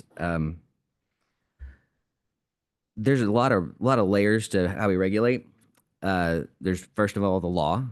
With the law, that enables boards like ours to enact rules. And beyond that, there's ethics and codes and things that the profession does. My profession, I'm in commercial real estate brokerage, and we are regulated by the state through the Real Estate Commission. They're empowered by the law. There's certain things that the legislature said.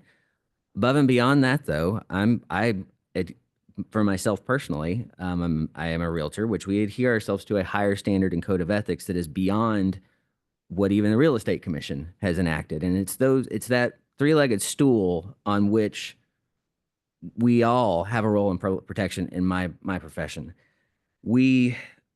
This discussion is not, I appreciate everybody in terms of your clinical expertise that you bring to this conversation. The reality, though, is that this exists in a much broader conversation of occupational licensing. And the question right now is, what is the role of occupational licensing?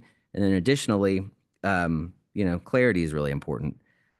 Again, reading all the comments, there's a lot of misunderstanding around this because the characterization of the rule itself, the characterization of what the board's purpose is. I mean, the board's purpose, I heard one comment talking about, just to prove that we were listening, heard one person talk about that our board's agenda here is to uphold values of social justice.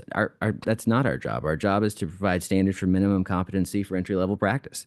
And beyond that, not that that's not a good thing to bring to your practice, but that's not for this board to mandate through rule. I heard a lot of other things that I completely agree with, and this is going to be the hard part for me, at least, is that I think a lot of the comments I heard, I agree with. The unfortunate thing is that we come to different conclusions, and the idea I heard Emily Breedlove, disability, older adults, those are also populations. When we look at this rule change, I think that it perfectly addresses that. And in terms of different populations out there that are, unseen, in Texas, as diverse as we are, rural versus urban mental health needs. culturally competent providers in rural areas will address that. This rule still allows and allows the room and the space for somebody to seek that kind of training if that's a population that they're coming across with. Veterans and first responders, that's something that you might see more in an urban area in terms of the concentration of the things that they deal with on a daily basis. And if that's a population that you're serving, this rule not only allows, it still requires you to go have that training. Respect for faith-based perspectives. Faith plays a huge role in people's lives, and in some cases it can in therapy. And if somebody is coming to a therapy session with a strong faith background in their own lives, it would behoove a practitioner to have a great understanding of what that means if that practitioner is not does not have that. So I understand, and I can certainly understand in the backdrop of the bigger political landscape that we all exist in, I can certainly understand assuming the worst about the motives of the board in terms of why we're taking out this language. I can certainly understand that. But for at least my perspective, this is as clear as I can make it. It's not about that. It's about clearing this up and allowing for a lot of different perspectives. I wanted to highlight a couple other comments that I heard that I really appreciated. Ty Patterson, you don't always get to choose your client. You have to meet your clients where they are. I couldn't agree with that more. And that's part of what this rule, though, the rule change, I think more broadly allows for. I heard some accusations that we're yielding to the loud voices on this. I've heard loud voices on this, and I don't think that all of those voices are characterizing this change accurately either. So with that said, those are the things I think are important to have on the record about them, at least my motives. And I think the discussion that we had at the psychology board, that's where we are. So, and again, I appreciate the public listening, appreciate the board listening, and I appreciate the opportunity for us to hear you guys through this public comment process. So back to the board, further discussion, comments? I'll just add that I was also greatly encouraged by all the public comment. I was especially moved just by the openness and vulnerability that some of the public commenters brought to the table here. I appreciate their passion, just like their attention to the needs of our clients. And I was especially impressed with just the number of students who took the time out of their studies to come and make public comment, to participate in the future, in the governance of their future license. So I was just really encouraged by all those things. I was also encouraged that, these rules are only, most of us have only had these rules for 2 or 3 years, but it's very clear that our licensees have been doing this have been attentive to the needs of diverse and marginalized communities for decades. And that even without these CE rules in the past, that licensees have been seeking out these trainings. And so just all of this was greatly encouraging to me, just to kind of see the heart of our licensees. A couple of points that stuck out to me is a couple of people mentioned, I think one person, I don't remember his name, said, if the governor's office or if, the legislature, or if the judiciary is going to make this change, let them make the change. But I think what they don't understand is that if somebody else makes this change instead of us, the rule would go away in its entirety, and that there'd be nothing of the rule left. And so I guess for me, I'm in favor of making this change, in part because I think this does clarify the rule. I think it is more inclusive of a lot of populations that people don't generally think of. Things like postpartum women, or families with medically fragile children, or military families, or rural families, or any of the other kind of variety of people and populations that we serve. I just think that this rule change removes, I don't know, I'm in favor of it for those reasons, just that I want us to be able to retain control over this rule and to make sure that our licensees are still able to get the trainings they need to serve the populations that they serve. Thank you, Doctor. Can you hear me, Butchin? Yes.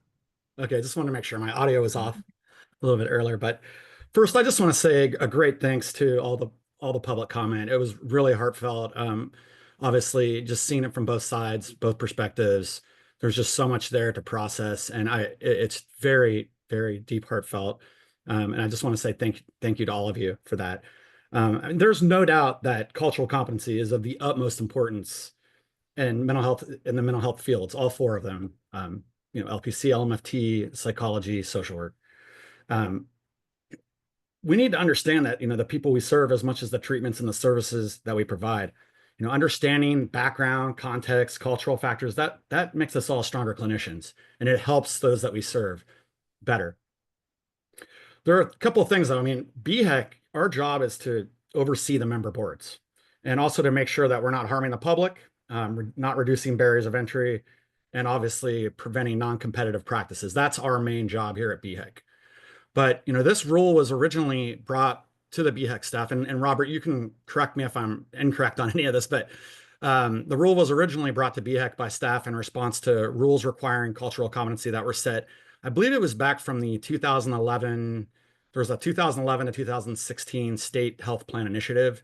And that the premise was that, as Texas is growing and becoming more diverse, mental health and medical providers need to have knowledge of not only the services they provide, but also the clients that they serve. So the intent was to achieve this through these continuing education credits and through all four of the BHEC boards. Over the last year or two, obviously many of the boards, what we started to see is that many of the boards began receiving repeated public input that seemed to be misunderstood, basically misunderstanding the premise of the requirement. The way it was originally interpreted was that licensees are able to choose the type of cultural competency that would fit or suit their respective practice, but that's generally been misunderstood by the public. And as Ms. Merchant just stated, these were only in effect for about 2 years. They've actually only been officially in effect for a little over 2 years. But essentially, in a way, it's a red herring. It distracts us from the actual original purpose of the rule. And all in all, it appears that the words used here are the issue. And by broadening the definition, it just allows individuals to choose those competencies that may directly impact their practice, but it also allows them to have the choice to seek out competencies that they may or not be familiar with within their own respective practice. So they can find those competencies as kind of it was in the past and what was somewhat expected to happen anyway. That's just my take. That's why I'm in support of it. I understand. I really do understand, taking out that language. I'm not a huge fan of language changes and things like this, but I understand the premise, and that's why I'm in support of it. And that's my comment on it. Thank you. Thank you, Doctor. Any further comment? Yes, Chair Hallbauer. Thanks, John.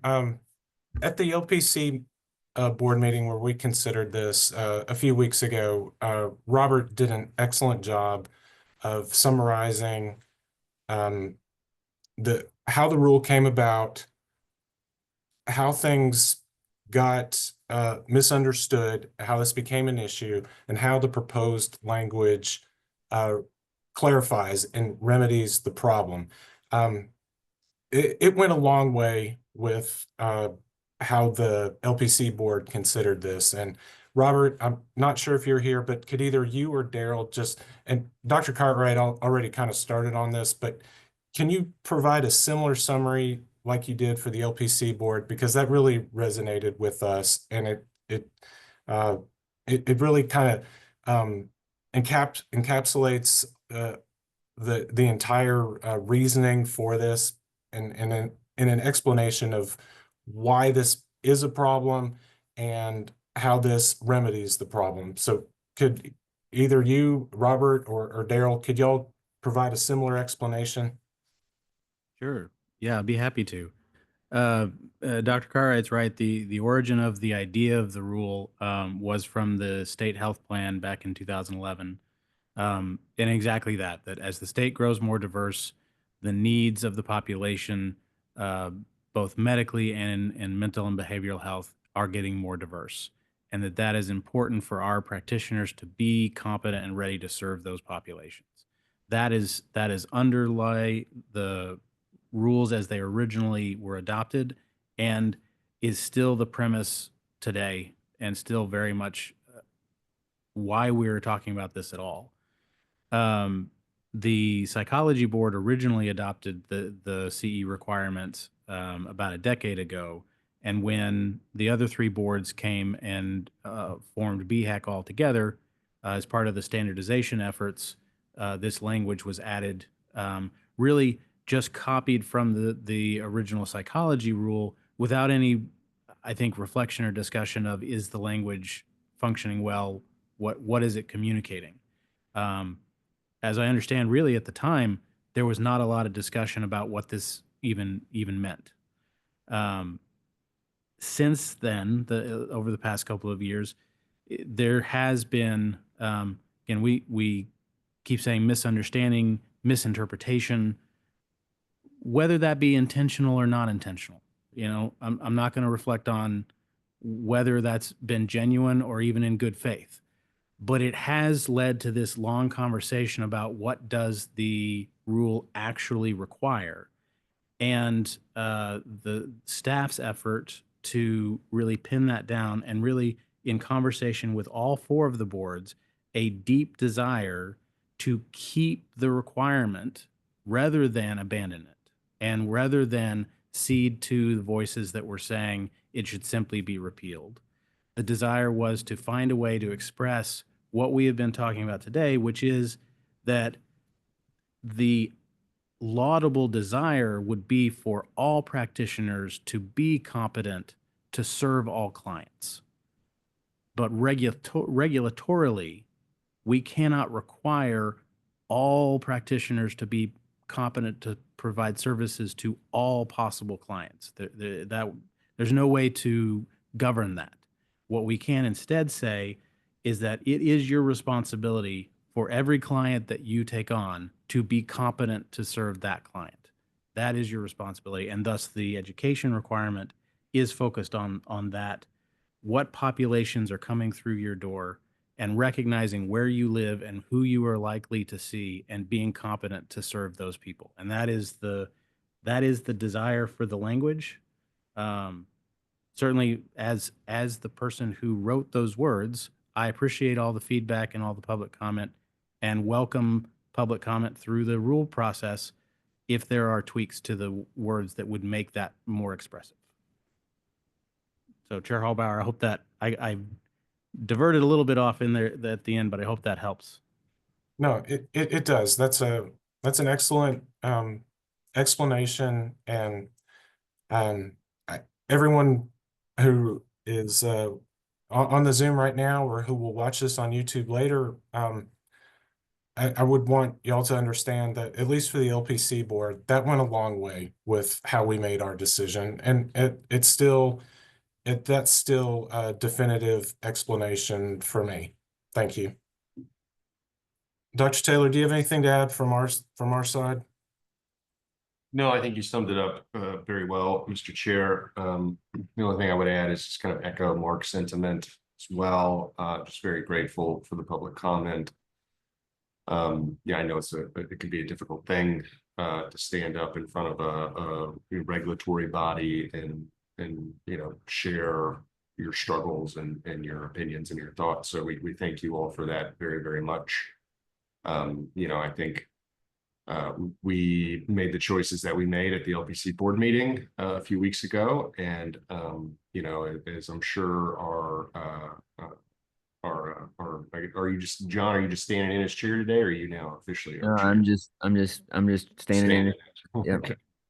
As I'm sure you will probably remind us before we vote that, at the council level, our place here is to look at very specific factors. And so we will examine those factors and that's what we'll do. So thank you for all of you who attended and gave public comments. Very grateful. Yeah, thank you for Dr. Cartwright talked about that a minute ago too. In terms of BHAC, our job here is to look at good governance, make sure we're not doing something anti-competitive, and the policy is still driven by the member boards. So where we are today, just for housekeeping, so this is a rule that's been proposed by the member boards. We are voting to it's up for proposal again today. And then it goes back to the member boards for adoption and then back again here for adoption as well. So we have a couple more steps in this. There's going to be plenty more discussion on it, I'm sure. Echoing some things from what Robert was saying, there's so many comments here. I think that one thing I would like to have on the record is that you're not wrong. For those people who are saying, that therapy is a sacred space, and we shouldn't be politicizing that relationship, you're exactly right. Like I completely agree. And that's really what's driving us here. And I'm not expecting to convince everybody who made comment against the rule to just say, okay, great, and agree with me now. But I do want to take the opportunity to say, we hear you. And especially for those with that rationale, you're not wrong. So further discussion? I'll chime in. I'll be real succinct. I will be supporting the proposed changes, but I do want to go on record as saying, not because I don't think there is a need for education around cultural and diversity issues, not because I don't think it makes good sense, not because I don't think it makes good business sense, because I think it makes good sense no matter how you look at it.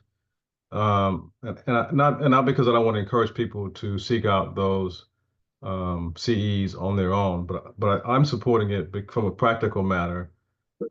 Giving our charter as a board, I just think it's the most practical way forward to support the proposed amendment. And so for that reason, I will be supporting. Thank you. Any other comments or motions? I just wanted to say that I will be supporting it for the same reason. All of the many comments, and I heard a slew of them in the social, the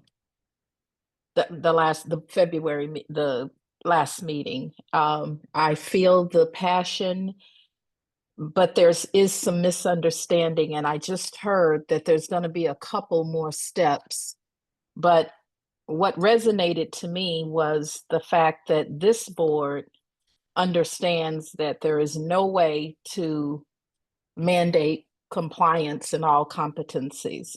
And so we do what we can do, but we do hear all of the feedback that was said. I heard it, and it was very passionate and heartfelt. So that's what I'd like to say. Chair Belemowitz, I move to approve the changes to the 4 member boards as described. Is that a motion to propose? Yeah, motion to propose. Yes, okay, all 4 rules. All right, there's a motion. Is there a second? Do you need more specific motion than that? Okay. Previously listed. No, you're fine. Okay. Okay. I laid it out at the beginning of the conversation of what's on the agenda here. All right, it's been moved to propose the 4 rules. Is there a second?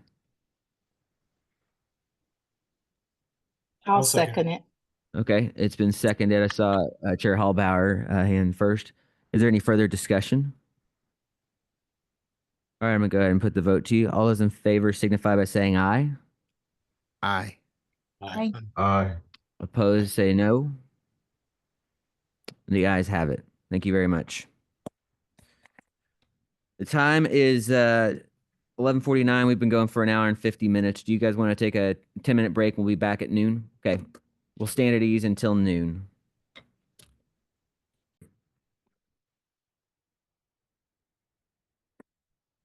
All right. The time is 12 o'clock, and the Texas Behavioral Health Executive Council is back in session at 12 p.m. on February 18th. Okay, thank you, everybody. Again, I'm going to just go back and say thank you to all the public commenters, especially those who showed up in the room. Your input is valuable. It is heard, and it makes us all better in this process. So thank you for that, and I hope you all appreciate the fact that we took the comment as close to the fact that we took the comment as close to the decision making as possible is not an accident. Again, we just respect that process and the fact that y'all are involved as members of the public. We want to make that as easy as possible. So thank you for that. I'm going to turn it over then to item number 4. I'm going to turn it over to staff to tell us about what we need to know on informational items. Yeah, thank you, Mr. Chair. I'm going to try to be brief on this because I don't know how long my voice is going to last, but the first item is going to be 4A, the quarterly performance measure updates. We're on track, meeting or exceeding our performance measures, except in one area. It is the area with the number of pending complaints. We are seeing a little bit of an uptick of a backlog. I wouldn't say it's a backlog yet, but I would say we've got a kind of a yellow warning light lit up intermittently, which is one of the reasons why I'll share in a moment. We have asked for additional staff attorneys in our LAR that we've put before the legislature. So that's just one area that we're watching. Beyond that, beyond the number of pending complaints, everything is running very smoothly.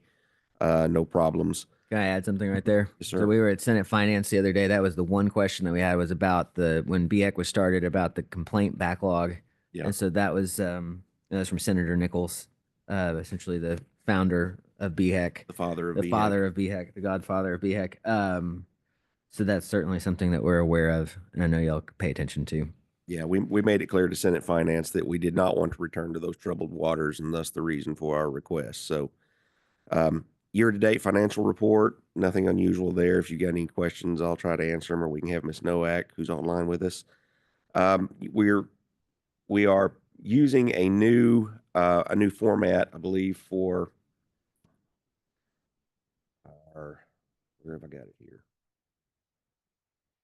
For our enforcement reports, our updates there. So I'm not going to go over that. You guys, the report speaks for itself. I'll just leave that to you to peruse at your convenience.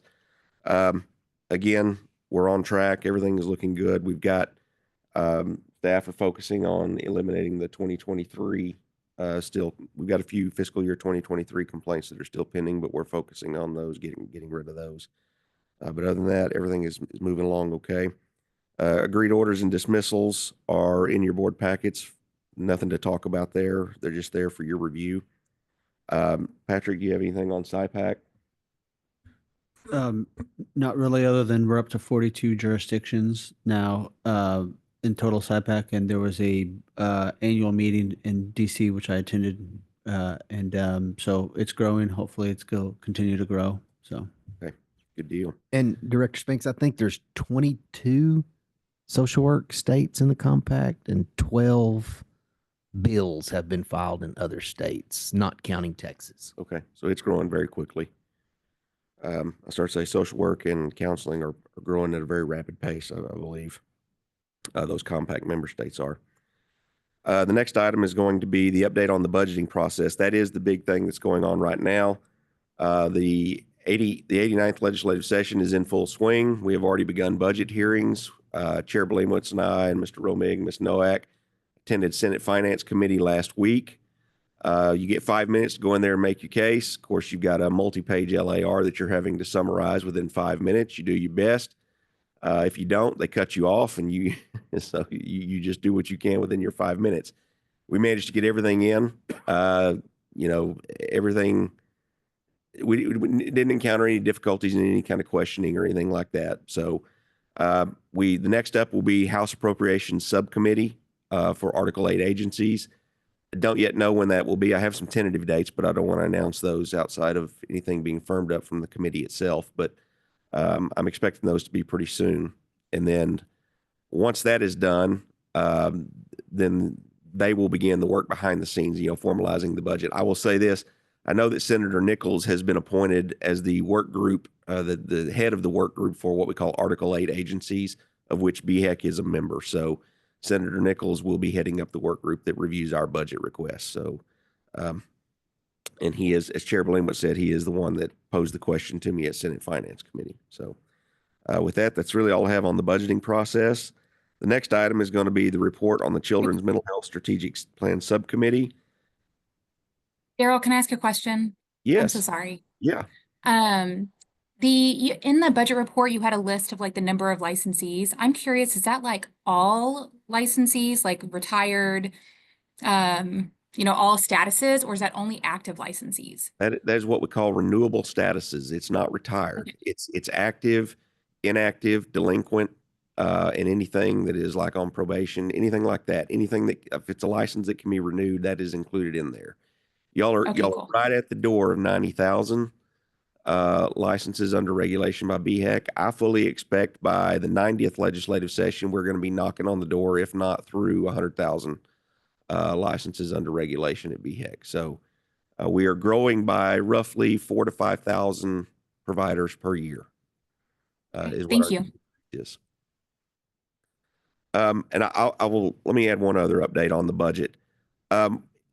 If you remember when we first started our LAR process, one of our primary requests was funding to develop and deploy a new psychology exam for individuals seeking licensure as an LP or an LPA. That has since changed after some further discussion with some test vendors and other states. We revised our LAR request. Rather than develop and deploy a new exam, we want to focus on just stepping back and seeing if we can't design a better exam than what we currently have. What we were talking about doing was just creating a duplicate type exam, trying to duplicate what had already been done. But after thinking about it some more and talking more with vendors and some other sister states on the issue, we realized we think we can probably do better than what is already out there. So we took a step back, amended our LAR request. It went from 1,050,000 to 125,000. So there was a significant reduction in what we're asking for from the legislature on that. And that was done after some feedback and contemplation, like I say, with other states. So it's also based on Mr. Romig is serving on a committee with ASPPB, for lack of a better word, see if we can talk some sense into people about what this test should be and what it should look like. So he's a pretty convincing fella. I hope he can get it done for us, but if he can't, this is our fallback plan. Any questions on that? Because I know that's a change from what I had initially reported last meeting. Okay. All right. Then on to the Children's Mental Health Strategic Plan. Chair Hobart, do you want to give that, or do you want me to find Ms. Stubblefield and bring her? She had to drop off at noon, so I will give the update. Okay. Board, quickly, to bring you up to speed, the Children's Mental Health Strategic Plan Subcommittee completed their report, and they delivered it to the governor's office on time last fall. The full copy of the report is part of today's packet materials, and I encourage you to take a look at it when you have some time. This does not conclude the responsibility of that subcommittee. They're going to continue to receive updates on an ongoing basis, and that's great to hear. I expect that we will occasionally hear additional updates from Dr. Stubblefield as they become available. Of note, 13 bills in the current legislature are related to the information contained in the report. So we are already seeing the results of the work that was done on this. So please take a look at the full report when you get a chance. And I'll just wrap it up with a thank you to Dr. Stubblefield for representing BHEC on this committee. It was a lot of time, a lot of effort, and she did an amazing job. And you should feel very confident in how our board was represented by her. She did an amazing job, and we're grateful for her service. Any questions or anything to add, Daryl or Dr. Taylor? No, sir. I have a question or maybe a comment. Sure. I noticed that one of the recommendations was for associates to be able to bill Medicaid. To your knowledge, is there any legislation to that end that has been proposed? Because I think that would be fantastic if our associates could bill Medicaid. I don't think that one has been done just yet. Okay. I stand corrected. House Bill 2036. Is that? For some reason, I'm thinking there has been a bill filed. Yeah, Daryl, I think I have it. Fund HHSC to include intensive outpatient services and partial hospitalization services as Medicaid state plan benefits. Is that the right one? No, I don't think that's. I think Fund HS coordinated specialty care for first episode psychosis, family functional therapy, and multi-systematic therapy as Medicaid state plan benefits.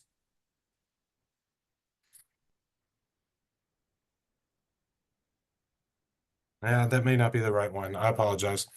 Dr. Merchant, I will see if we can get an answer for you on that. Okay, no worries. Thank you so much.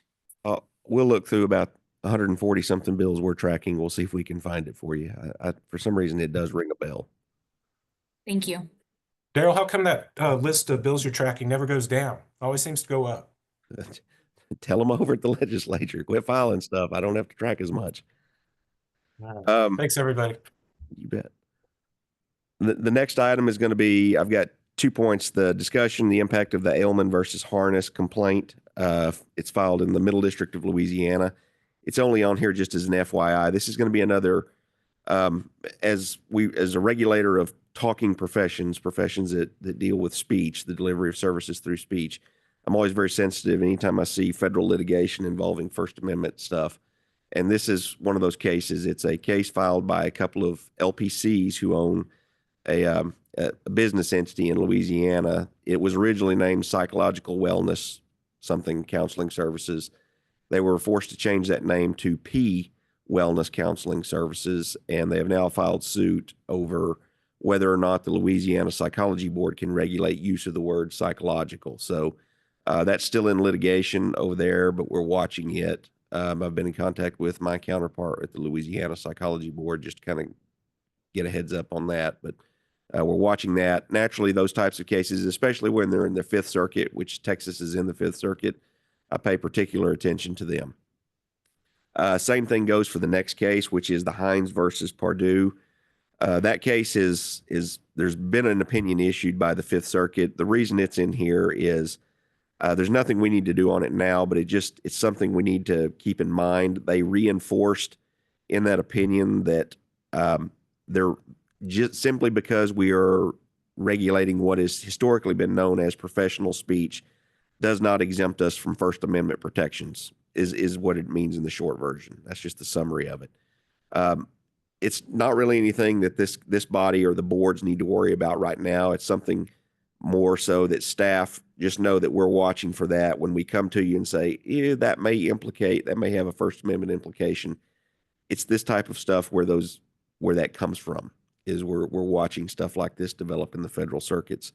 And we want to make sure we don't run afoul of it. The First Amendment case law is it's evolving pretty quickly, but it's incredibly wide and deep too. It's a very difficult monster to get your arms around and try to understand all the nuances of it, because there are different levels of scrutiny, whether something is speech versus conduct, or is regulation conduct and it impacts speech ancillary to the conduct. All of that comes into play, and it just becomes very difficult to understand what the right outcome or what the right pathway should be for us. So just know we're watching it. I just want y'all to know we're aware of this stuff. We are watching it, and we'll keep you updated and try to help you not step on any landmines. I have a question.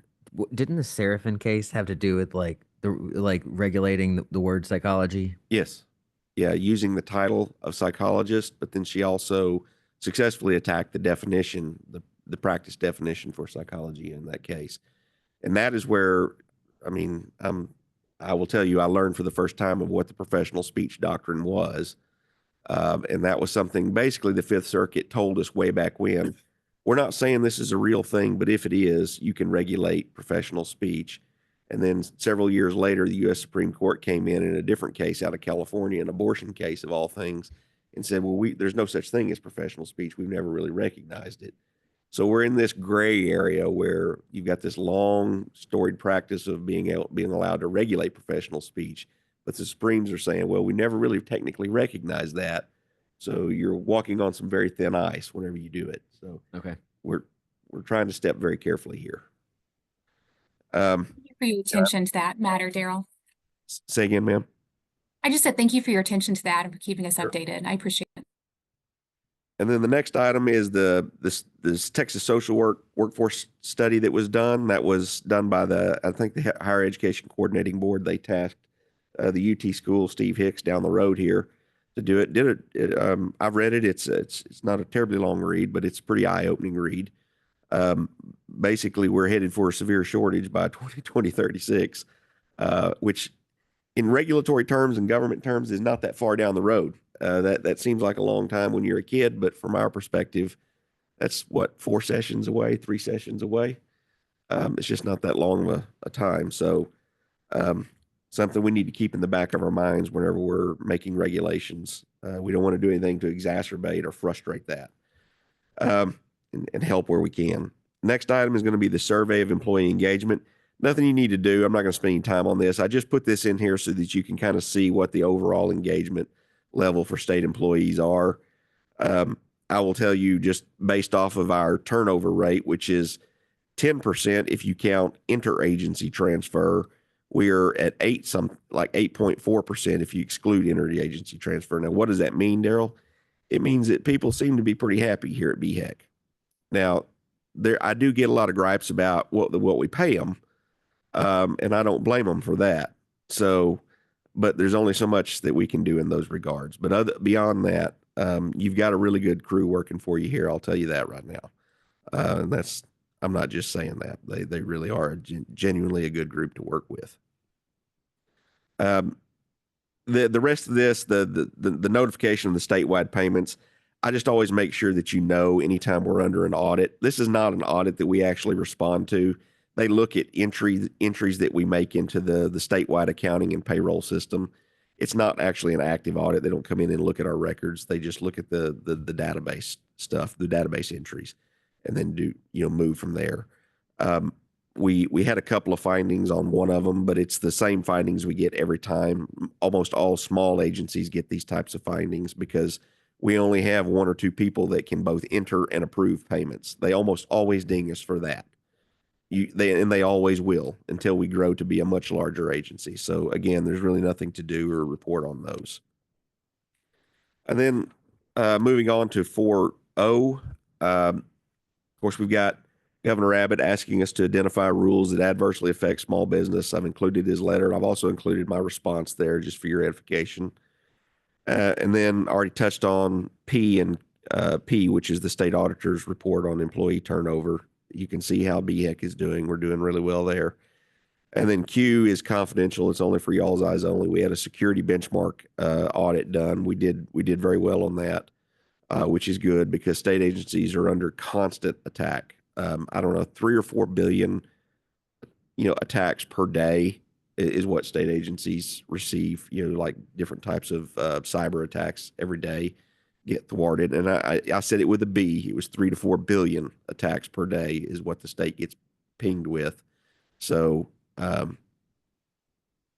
ain't somebody sitting in a basement doing that. Those are large state actors that have got some muscle to do that. So, but DIR is doing a pretty good job. This is also one of the big reasons why we moved over to the state data center, because now we have all the power of DIR, all the breadth and knowledge of DIR and all their vendors to assist us with guarding against those cyber attacks.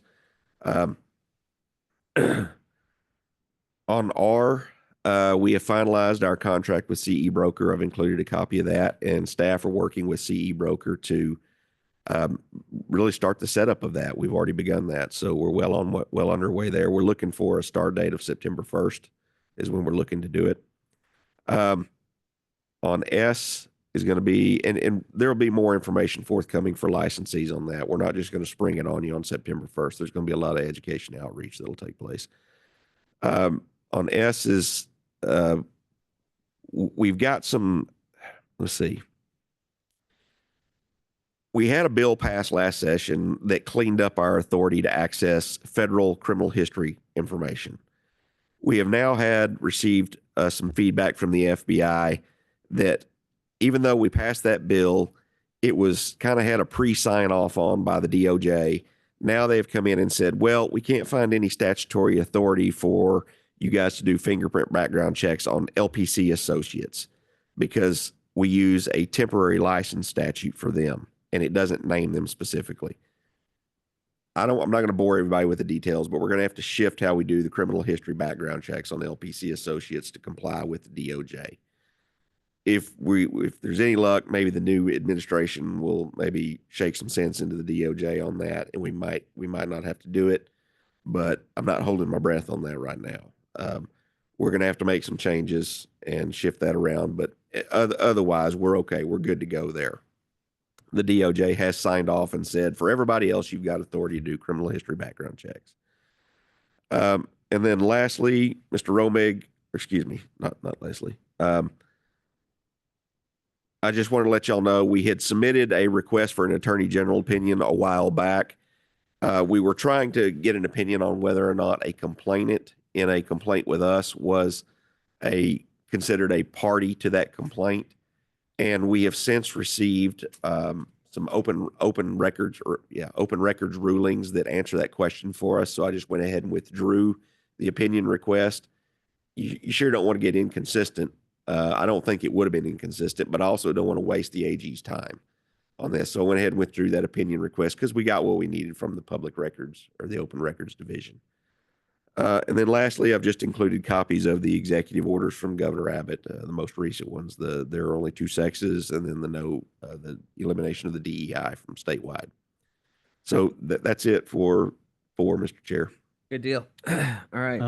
Sorry, Go one ahead. thing, Mr. Chair, just to answer your question, I looked up the bill that has been filed for allowing associate licenses to receive reimbursement under Medicaid is Senate Bill 469 by Senator Sparks, with a companion bill, House Bill 1716 by Darby.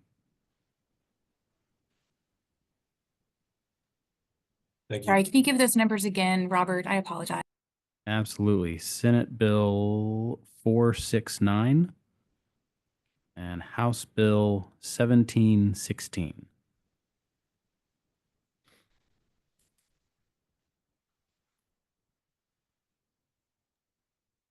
And that's for Medicaid, social work billing or LCSW billing for Medicaid. Is that correct? Yeah, it's a associate billing under Medicaid, so it'll be it authorizes LPC associates, okay, and LMFT associates and LMSWs who are proceeding to get their independent license to bill Medicaid, and this may change. What the filed version allows is to get reimbursed at 50% of a licensed psychiatrist's reimbursement for up to the 3,000 hours of the supervised experience necessary to become fully licensed. So it's not, you can't be an associate forever and get billed under Medicaid, but while you are working toward your independent license, it would allow limited reimbursement. Great. All right. Does that conclude 4? That's it. All right. Moving on to 5, action items, topics. Under this section may require discussion or action. 5A, review and consideration of licensing and disciplinary recommendations from member boards. I believe we have 3 that are in our packet. We need, what do we need here? A motion to ratify these decisions, these draft decisions? We have one respondent here, Mr. Sessoms. I don't know if we've got, The other 2 might be in attendance. Yeah, let me online. We'll use the raise your hand Yeah. function. If either Miss Bruner or her counsel are present in the audience, I need y'all to raise your hand. And Dr. Osuji, if you and your attorney are in the audience and would like to speak, I need y'all to raise your hand as well, and we'll get to you whenever the counsel calls up the case. Okay, so we have 1 raised hand? We do. We have Mr. Lecter, who is representing Dr. Osuji. Okay. All right, we're gonna get him in the queue. I think we'll defer to in the room first. Okay. And then we will move on to Zoom. We're just gonna do we have time limits on this? What we usually do? 10 minutes. Okay. No more than 10. I'm sorry, is it Dr. I don't want to get this wrong. Dr. Sessoms or Mr.? Come on up. You need staff layout or y'all good? Yeah, I would say staff lay us out real quick and then Patrick. We'll turn it over. Sure. I'll briefly summarize this case. Mr. Sessoms was under a previous order where his license was suspended for a year and was required to meet certain conditions. During that year of suspension, complaints were filed and investigated, and then this case was brought to the State Office of Administrative Hearings. And what was found at this in the SOA proposal for decision that's in the packet determined was that he had been practicing while his license was suspended. So the recommendation from the administrative law judge was to revoke his license. That proposal for decision was brought to the LMFT board. They agreed with the recommendation and have sent a recommended order adopting that proposal for decision for the council's consideration. So that's a very Thank you. general explanation of it, but if there's any other questions, I'd be happy to answer them. Any other questions from the board before we turn it over to Mr. Sessoms? Hearing none. Time is 12:27. Mr. Sessoms, go ahead. Thank you. If hit the button there, we should be able to hear you. Yep, there you go. Speak. Okay, sorry. Pull it up closer. Pull it up a little closer. Oh, I didn't know this. There we was- go. Okay, Now we there can hear go. you. Okay, thank you. We can hear you, but I understand. My name's Kyle Sessoms. I came down from Melissa today, just north of McKinney, to have time with you. And to be honest, I don't necessarily, of course, have the best hopes in today. But if I didn't, I would live the rest of my life with regret. And I have enough of those. So it's humbling to be here. I'm not going to present any new evidence, of course, as described in a letter from Mr. Clark, the attorney for the board. The past couple of years have been incredibly painful.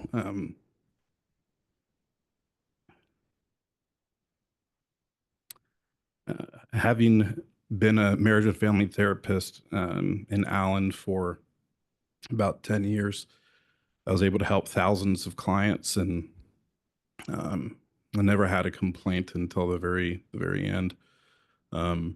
It literally had been the honor of my life to achieve that and to help. And just a moment to reflect on some of those things. About 3 years ago, I had a client from the initial complaint with the abbreviations HM that we grew close.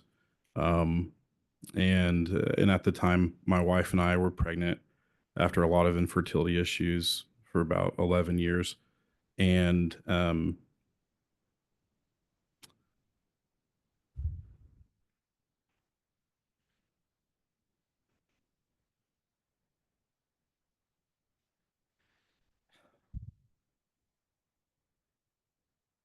we're blessed with a 3-year-old son right now, but he's a twin, and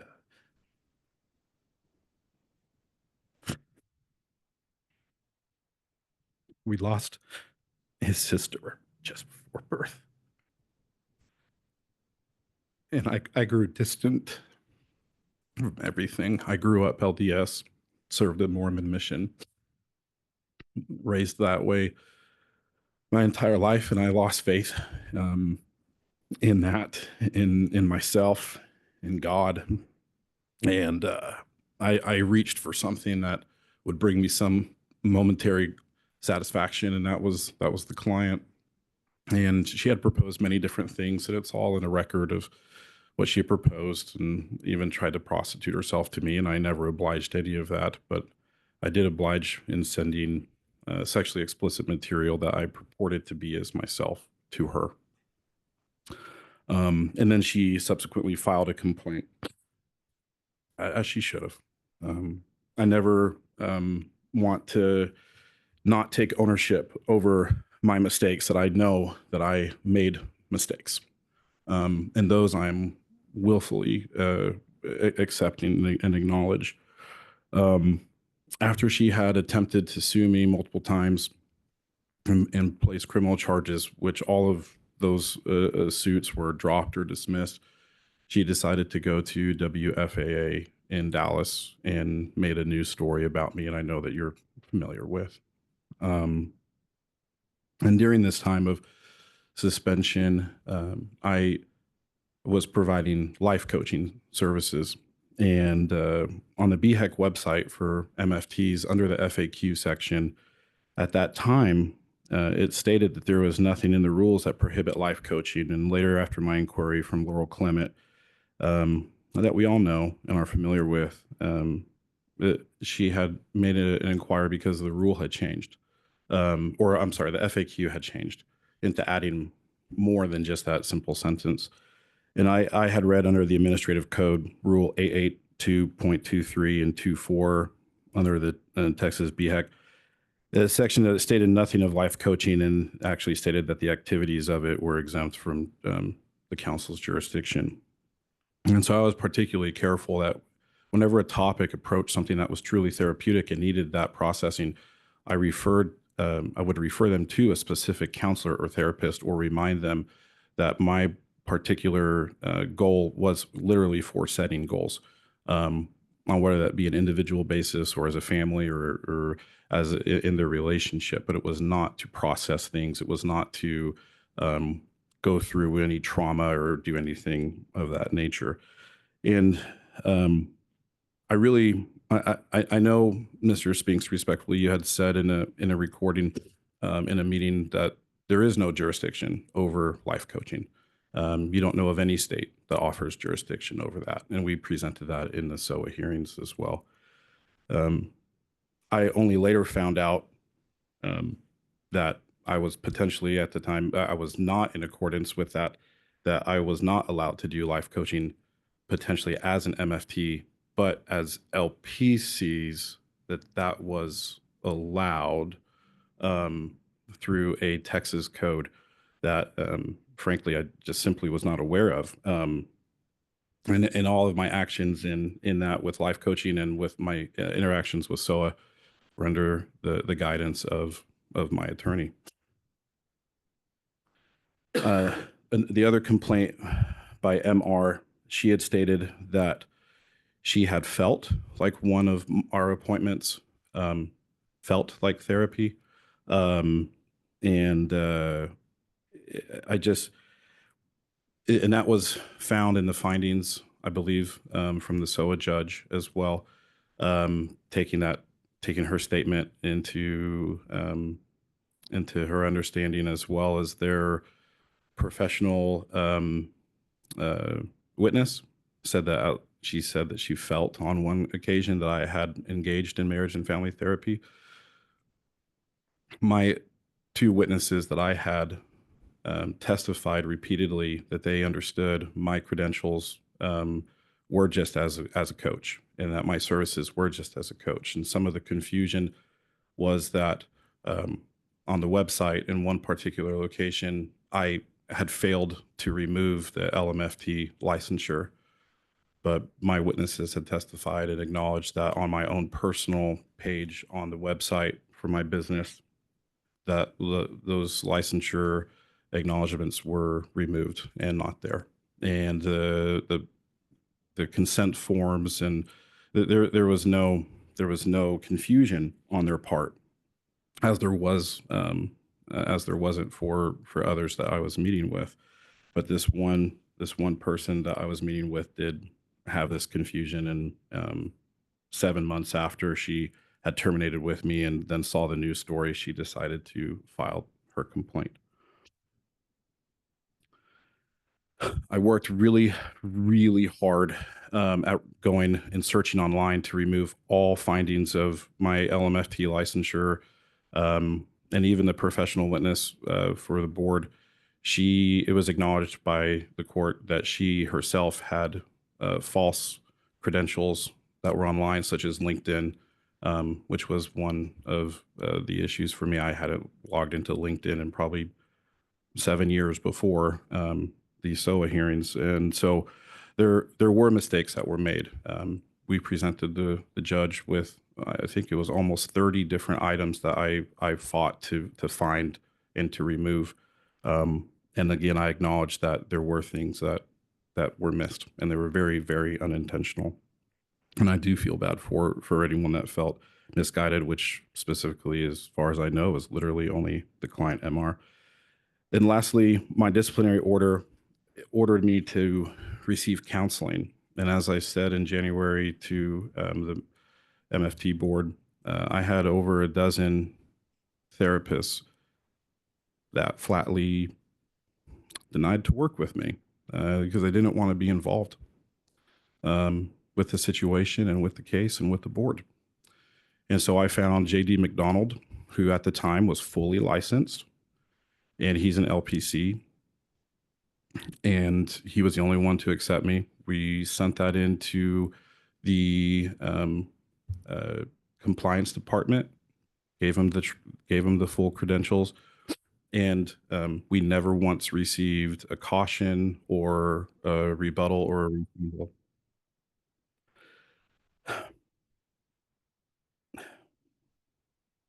I now work as a door-to-door roofing salesman. And going from what I did to this in the same community, it's incredibly embarrassing. I'm doing what I can to be better. My wife is stuck by me. I'm trying to be better. I'm not trying to get rid of anything that I did initially. And I know in a situation, I know it's like the duck test. If it sounds like a duck and if it looks like a duck and sounds like a duck, it's probably a duck. And I know what it looks like. But that's the key thing, is it's probably, and correlation doesn't meet causation. And I genuinely worked at strictly being a life coach. I also, and I'll end,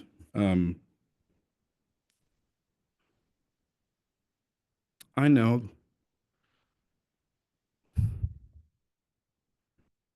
that you guys have a job to do. And as I've been so bitter for these 2 years at being misunderstood or felt like I was made out to be a monster, I in part wanted to come here to show you that I'm not.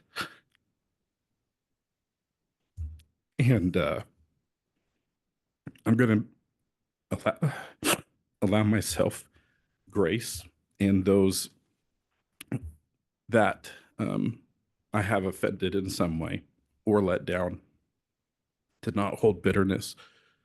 And I know this is maybe a simple decision for some of you, and I understand, but again, I do appreciate the time to be here and at least allow myself to be heard, because it affects the rest of my life and my family. So I appreciate your time. Mr. Sessoms, thank you for being here. You're right, we do have a job to do, and it's not always an easy one. But I appreciate I think I can speak for the board, appreciate you being here and you telling us your side of the story of this and the things that you think that we ought to consider as we have to make a decision here. So thank you for that. Board, any questions from the board before we discuss or move? Thank you, Mr. Sessoms.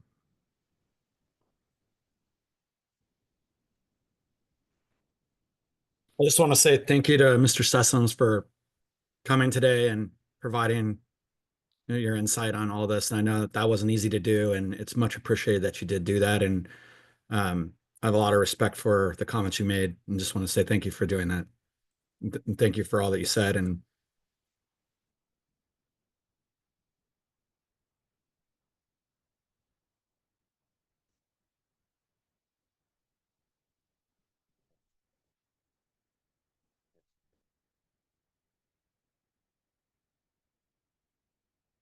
All right, board, any discussion?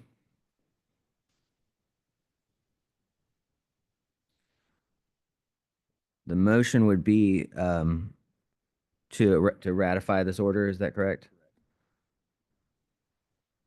I'll make a motion. All right, it's been moved to ratify. Is there a second? I'll second it. So it's been moved and seconded. Is there any further discussion?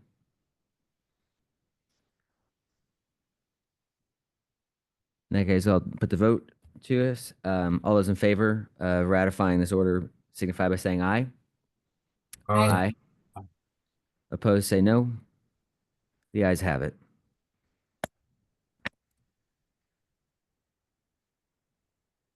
All right. Thank you for being here, Mr. Sessoms.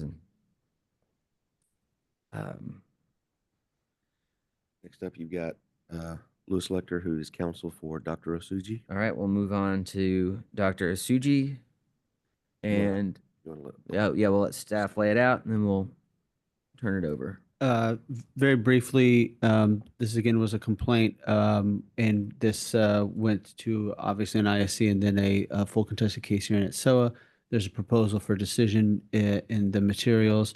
This was reviewed by the psychology board, and the recommended order from the board is before you for your consideration. That recommendation is to adopt what the proposal for decision recommended, and that was essentially a finding of that Dr. Suji engaged in a dating relationship with a past client, and the recommendation is a revocation of his license as well as a $3,000 fine. All right, we will go ahead and turn it over to Dr. Suji's attorney. Louis, I've got. Did I just unmute myself or mute myself? You can hear me? And the time is 12:42. We're gonna go for 10 minutes here. Okay. Is there a way to turn on the video? We enable that. Yeah, hold on. Give us just a second.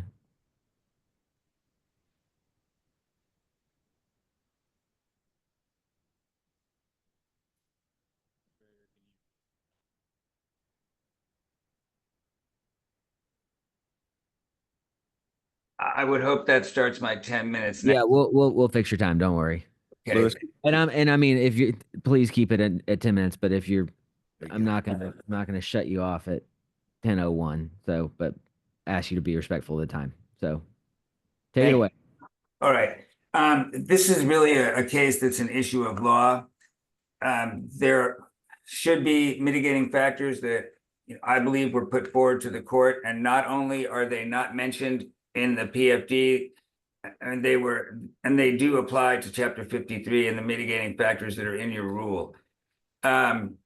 There's also some other legal problems. I'm not going to so much get into the facts, just what this ALJ did to not put in some of the facts that I think were salient and should have led to a different result. And I take it you have the PFD in front of you. I'd just like to read from it. In the findings of fact, it goes through the issues with the phone number. It talks about the patient RG. There's two individuals, RG and RW. RW is RG's sister. And just from a practical point of view, this case was heard initially when RG's husband complained, and the panel recommended dismissal, and then it was brought again. Just factual. So she was referred by the neurologist for treatment of daily migraine headaches. And then finding of fact number 5 on page 23 of the PFD, it says respondents saw RG for a total of 8 in-office visits from June 22nd, 2017 to September 8th, 2017. So a few months. And then if we go on to finding of fact 10, it talks about the sister respondent communicated with RW by phone calls and text messages between approximately October 10th, 2017 to January 2nd, 2018. It should note that that's RW, not RG, and the patient relationship had concluded pursuant to finding of fact number 5. And then it says respondent engaged in a dating relationship with a former client. And that's where I started to take issue, because in your rules here, it says that it defines a dating relationship. And of course, you guys scare me. So I'm not finding my underline. Let's see. And well, in any case, I'll get to that in a second. The ALJ did not. There we go. I'll switch back to that. Not it. The ALJ did not flesh out anything factually between RG, the patient, and Dr. Osuji, number one. And I think the meat of this issue, it says in conclusion of law number 13, where she recommends revocation, it says if a penalty for an offense is reduced by an amendment of a statute, the amended statute applies at the time the penalty is imposed. Otherwise, the penalty is imposed as if the statute had not been amended. When I heard at the BHEC article that the way this ALJ interpreted the statutes was to impose a heavier sanction. And she even goes on to say, according to the schedule of sanctions in effect at the time of the alleged offenses, the standard sanction for a violation of 22 Text Admin Code is actual suspension for a period of time, followed by a period of probated suspension with monitoring of professional practice by independent professional assessment, yada, yada. And then it says, by exploiting a client, respondent violated 22. Okay. According to the schedule of sanctions in effect at the time of the alleged offenses, standard sanctions for violating 22 Text Ad Code 46513 is probated suspension, monitoring of practice, same thing. And then number 12 is according to the schedule of sanctions that went into effect October 7th, 2020, this conduct had concluded. The standard sanction for a violation of 22 Text Admin Code is revocation. The standard sanction for a violation of 22 Text Admin Code as it relates to sexual impropriety is probated suspension. And the standard sanction for violation of 22 Text Admin Code prior is actual suspension. So it's really what I have an issue is the dating relationship, because there is no discussion in this PFD that indicates that the respondent and RG engaged in a dating relationship. And it's defined as sexual impropriety is deliberate or repeated comments, gestures, or physical acts of a sexual nature that include but not limited to, and it goes on. It says a dating relationship is a relationship between individuals who have or have had a continuing relationship of a romantic or intimate nature, but does not include a casual acquaintanceship or ordinary fraternization in a business or social context. The existence of such a relationship that we deemed based on consideration of length of the relationship, nature of the relationship, frequency and type, etc. As RG testified, the extent of their physical conduct, as she claims, was the respondent grabbed her butt in an elevator. They did not see each other socially. They did not go out anywhere socially. They saw each other 8 times in clinic for a visit, and it was a visit. There was no romance, no kissing, no hugging, nothing involved in that context within the confines of the clinic visit. So she stretches this relationship to meet the notion of a dating relationship, even though it's not within the context of the Psychology Board or BHEC's rules. And just a couple of things. I think she went out of her way, and I don't have any reason to say this, except I've done a lot of these, probably had 70 PFDs. Respondent is a neuropsychologist, and we had multiple witnesses who testified there's a shortage, that he's well respected in the community, and that access to care is difficult, and that he goes out of his way to see people when the need is right. There's no mention of any of that in the PFD.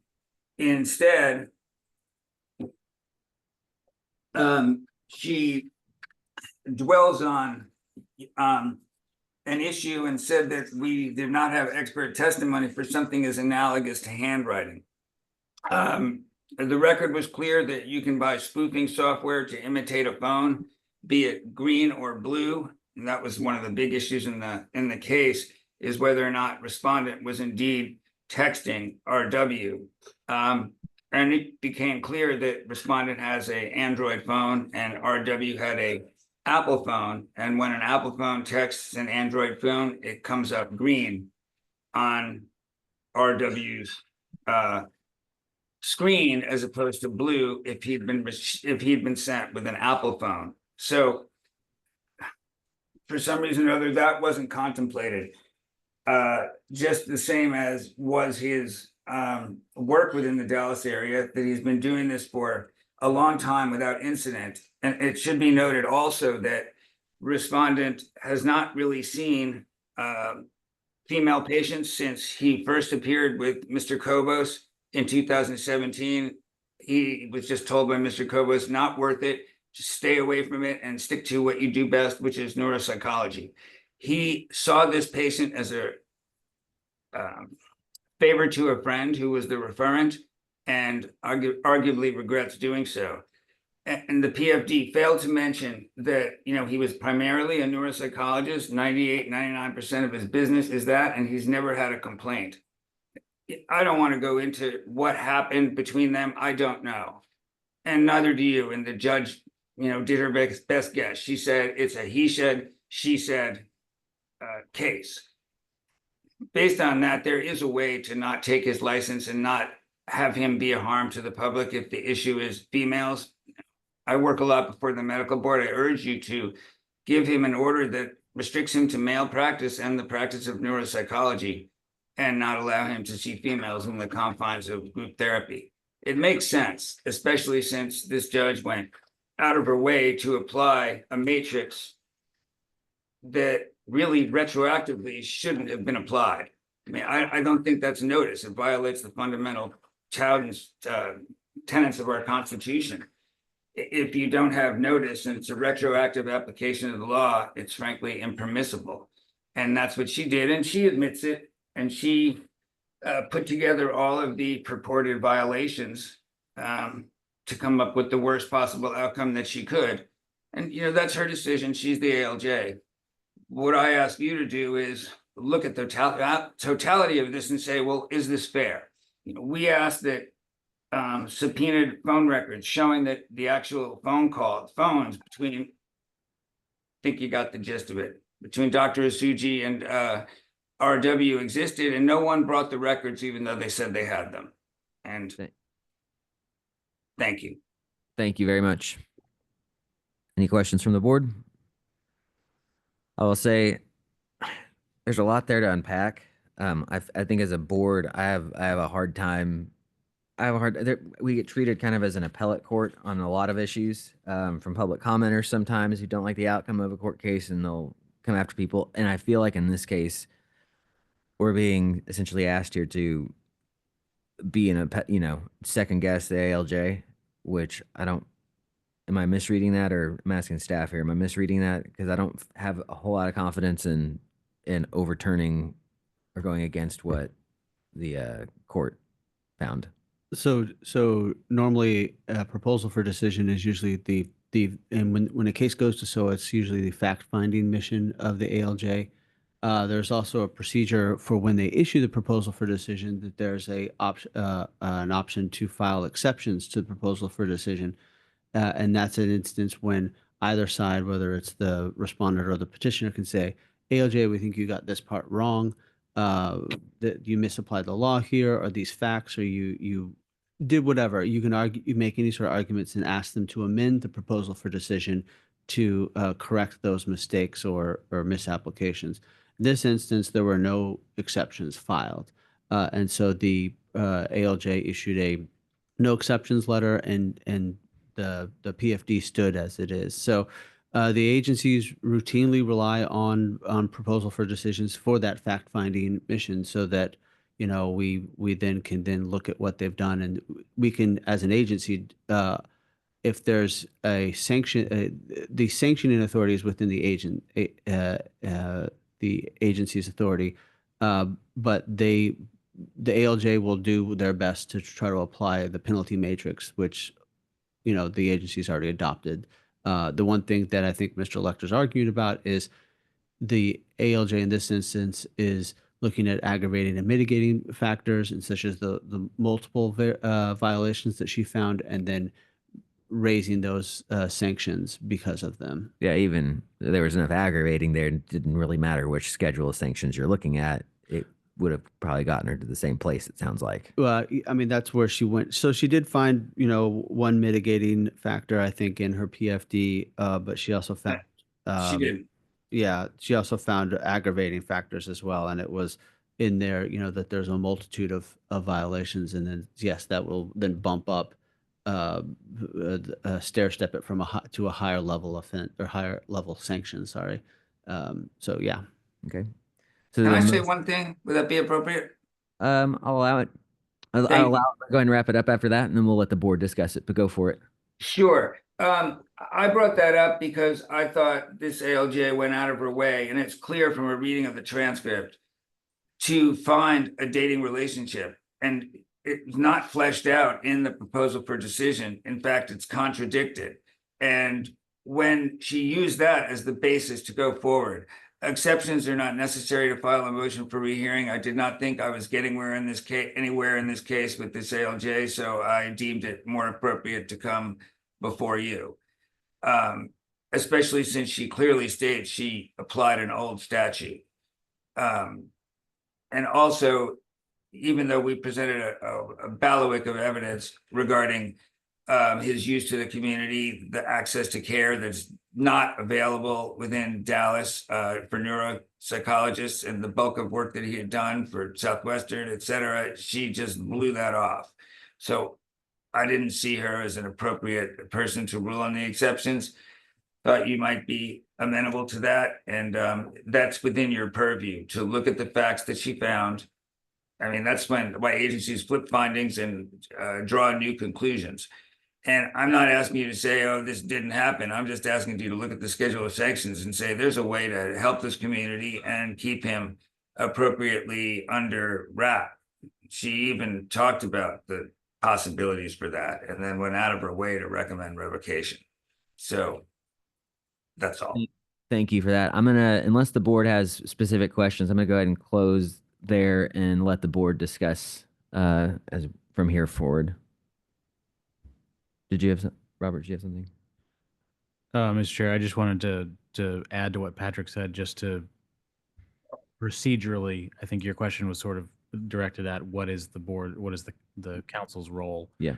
And to Mr. Lecter's point, certainly it is appropriate if the council sees the fact finding and the conclusions of law from the proposed decision from the SOA judge, and in its expertise from the profession would weigh mitigating or aggravating factors differently because of an understanding that this ALJ did not have. Right.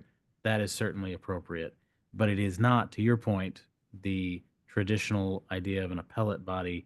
It is not necessarily appropriate for the council to simply relitigate Right. the questions or substitute its judgment of what facts are true or not. That more eloquently states what my concern is that this is not the forum to relitigate this. If we are a safety valve, that if we feel like there was something egregious that was overlooked or misunderstood, we still can step in and say, oh, no, this was totally wrong.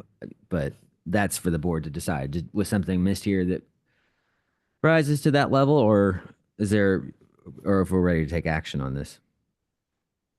I think I simply stated she didn't establish in her PFD that there was a dating relationship pursuant to your rule. There's no facts that she included except for a purported hug in an elevator, and that was it.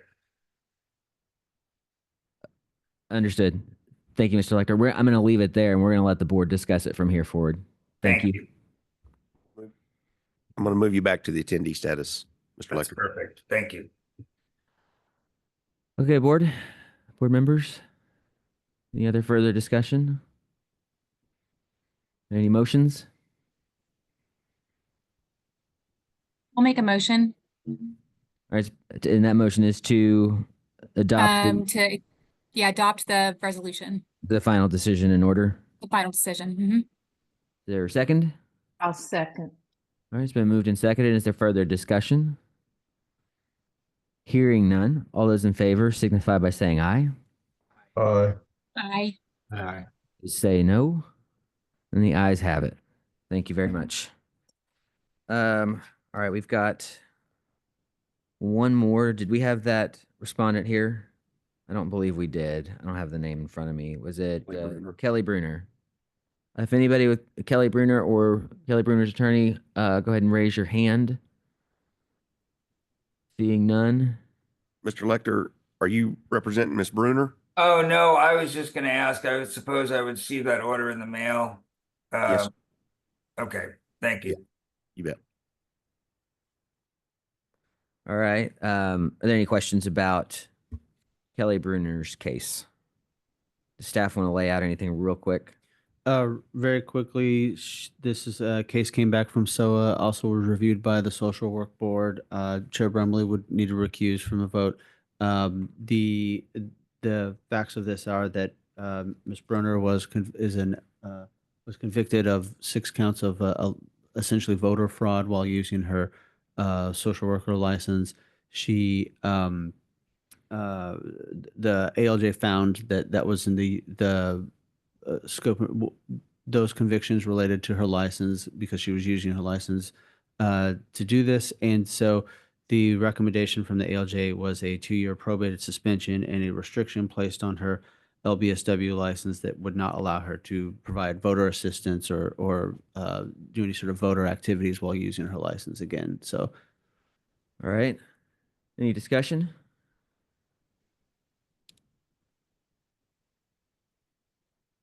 Any motions? I'll move that we adopt this final decision in order. I'll second. Moved and seconded. Further discussion? All those in favor signify by saying aye. Aye. Hi. Opposed, say no. The ayes have it.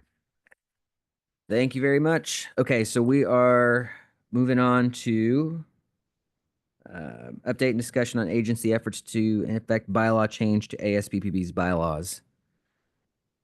Yeah, because we tried. Are we talking about the one we did do, or the one that they're doing now, or both? Sure. I'll give a general overview. I can sort of update on B and C. So overall, this past fall, we attended the ASPPB annual meeting where we presented a proposed bylaw change. While that proposed bylaw change did not pass, we did have support from several states, and I think our doing that inspired several actions by ASPPB. The first of which was to remove the mandate that all states had to adopt and use the EPPP 2. That is then inspired as we previously discussed, they are appointing a committee that I have been appointed to work on a reimagining of the EPPP test that may, at the moment, sounds like they are interested in combining both the knowledge and skills portions. But I will be going to the committee with the direction from us and from several other states that we want to actually talk about that before we presume that is the direction going forward. The other actions that ASPPB is taking is they are appointing a committee to look at their bylaws as part of, while they did not support our bylaw amendment, it was interesting at the meeting, the parliamentarian that they had employed to come and manage the process told the group, everyone in attendance fairly directly, that the bylaws do need to be updated. And so they're appointing a committee to that. I will be putting my name in the hat to get appointed to that committee as well. And hopefully, given Texas's engagement and interest directly on that subject, we will get a seat at that table. Yeah, I want to also highlight there that the psychology board acknowledged both Mr. Romig and Mr. Spinks for their efforts with this. So I hope you don't mind I'm calling it to attention here. It's one of those things we don't have to. I don't want to hurt you by proclaiming it too loudly, but we appreciate the work that you did, Robert, especially. The way there was one moment where we were about to get really bogged down with a lot of discussion from a lot of non-voting members. And I forget your exact motion, but you made a motion to essentially limit the comment and discussion to those voting jurisdictions that really streamlined the process and really allowed that discussion, to stay focused on the people who actually have the skin in the game, and that is the jurisdictions. and not just all. There's certainly voices and stakeholders, but ASPPB should be a place for the jurisdictions to work with each other, and you kept it that way, and that was awesome to see that happen. So thank you for all your work there. And then we already talked about, so we will be proceeding in good faith, hoping that we can continue the relationship with ASPPB and work toward an exam that Texas continues to use and that we like. But in the event that that does not transpire, we did want to have our own process continuing at least at a slower pace. And so we're requesting the legislature fund just a portion of the funds that would be necessary to ultimately have a full exam. And so for the next biennium, we would really just be looking at designing what a test, what a really modern test could look like. I'll tell everybody again, I'm a real estate guy. So instead of just going out and building the house, we are building the building. We're now saying, hey, we should call an architect first, and we should see what these blueprints look like. How tall should it be? Where should doors be? Like all of those things to actually make it a lot better than we would have otherwise. It felt previously like we had just gotten kicked out of an airplane and had to make a parachute on the way down. Now we have a little bit more ability and breathing room to do this right. So thank you for all your work on that. I'd just like to say thanks again, Robert and Daryl, just the way that everything was handled. And I thought the meeting went really well in Dallas. And also, it also just gives more credence to the fact of what ASPPB will hopefully do. I mean, they realize that, there is a backdrop in case, we're looking at other options, and I think we always need to look at other options. And I think anyone intelligent should always try to weigh out, what is the best course to go? And we need to do what's best for Texas. And I think we've all stuck up for that. And I think there are other jurisdictions that have followed the lead. And we hope that they take a step forward as well as we move forward in the process, whichever direction we so choose. But thank you again, and great work. Indeed. The next item is the report on Project Bright Mind. It was the name that I had given to a project that I believe Dr. Taylor and Chair Canseco had requested we begin work on at the last, I think, the October meeting last year. We have met one time, Chair Canseco, Dr. Taylor, and Dr. Cartwright. Shortly after, or is actually during that meeting, we also discovered that simultaneous with our endeavors to learn about what are the shortcomings or what could we do to bolster mental health in the public school systems, we ran across the House Bill 906 task force that's been put on by TEA. And so I've included their final report and a link to their website in your materials there. And I guess one of the things that staff kind of have a question about is given the fact that House Bill 906, that task force, is targeting the exact same type, it appears to be the same questions that we were focusing on with Project Bright Minds. Do we want to continue moving forward with a separate project, or do we want to maybe, if they reboot the 906 task force, which I think they will, or they're going to ask to, do we want to maybe see if we can throw in with them? And we're just kind of looking for some guidance on y'all, because I'll be honest with you, HHSC has got far more capability when it comes to statistical analysis and information gathering than what we do. I mean, what you see right here is what you've got in terms of gathering and analysis capability. I have a question on that. I know, Robert, you had reached out. I believe it was you, Robert, that reached out, and it was there was supposed to be some follow-up with Molly Lopez and I believe it was Tracy Spinner. Did you ever hear anything else? Any response to that? I know that was kind of all during the holidays, and now we're kind of getting into the new year. So didn't know if there had been a response to that about having a BHEC member potentially be a part of that. As Daryl said, kind of joining forces, I guess. Yeah, we met with them, Daryl and I, a couple of weeks ago, and that was when we learned that they are winding down their operations until such time as the legislature re-ups the process. Interesting to note, there was already a couple of our own licensees on the task force there by statute. I believe a clinical social worker and some other licensees, and I believe the TEA employees who are leading the charge are licensees of the council. So we are fairly represented in that process already, just not official board presence. But they are very much willing if they do continue, if it gets re-upped. They were happy to work with us and happy to either have an official person added to the statute or just have an ex officio attendee, just a liaison, if you will, participate.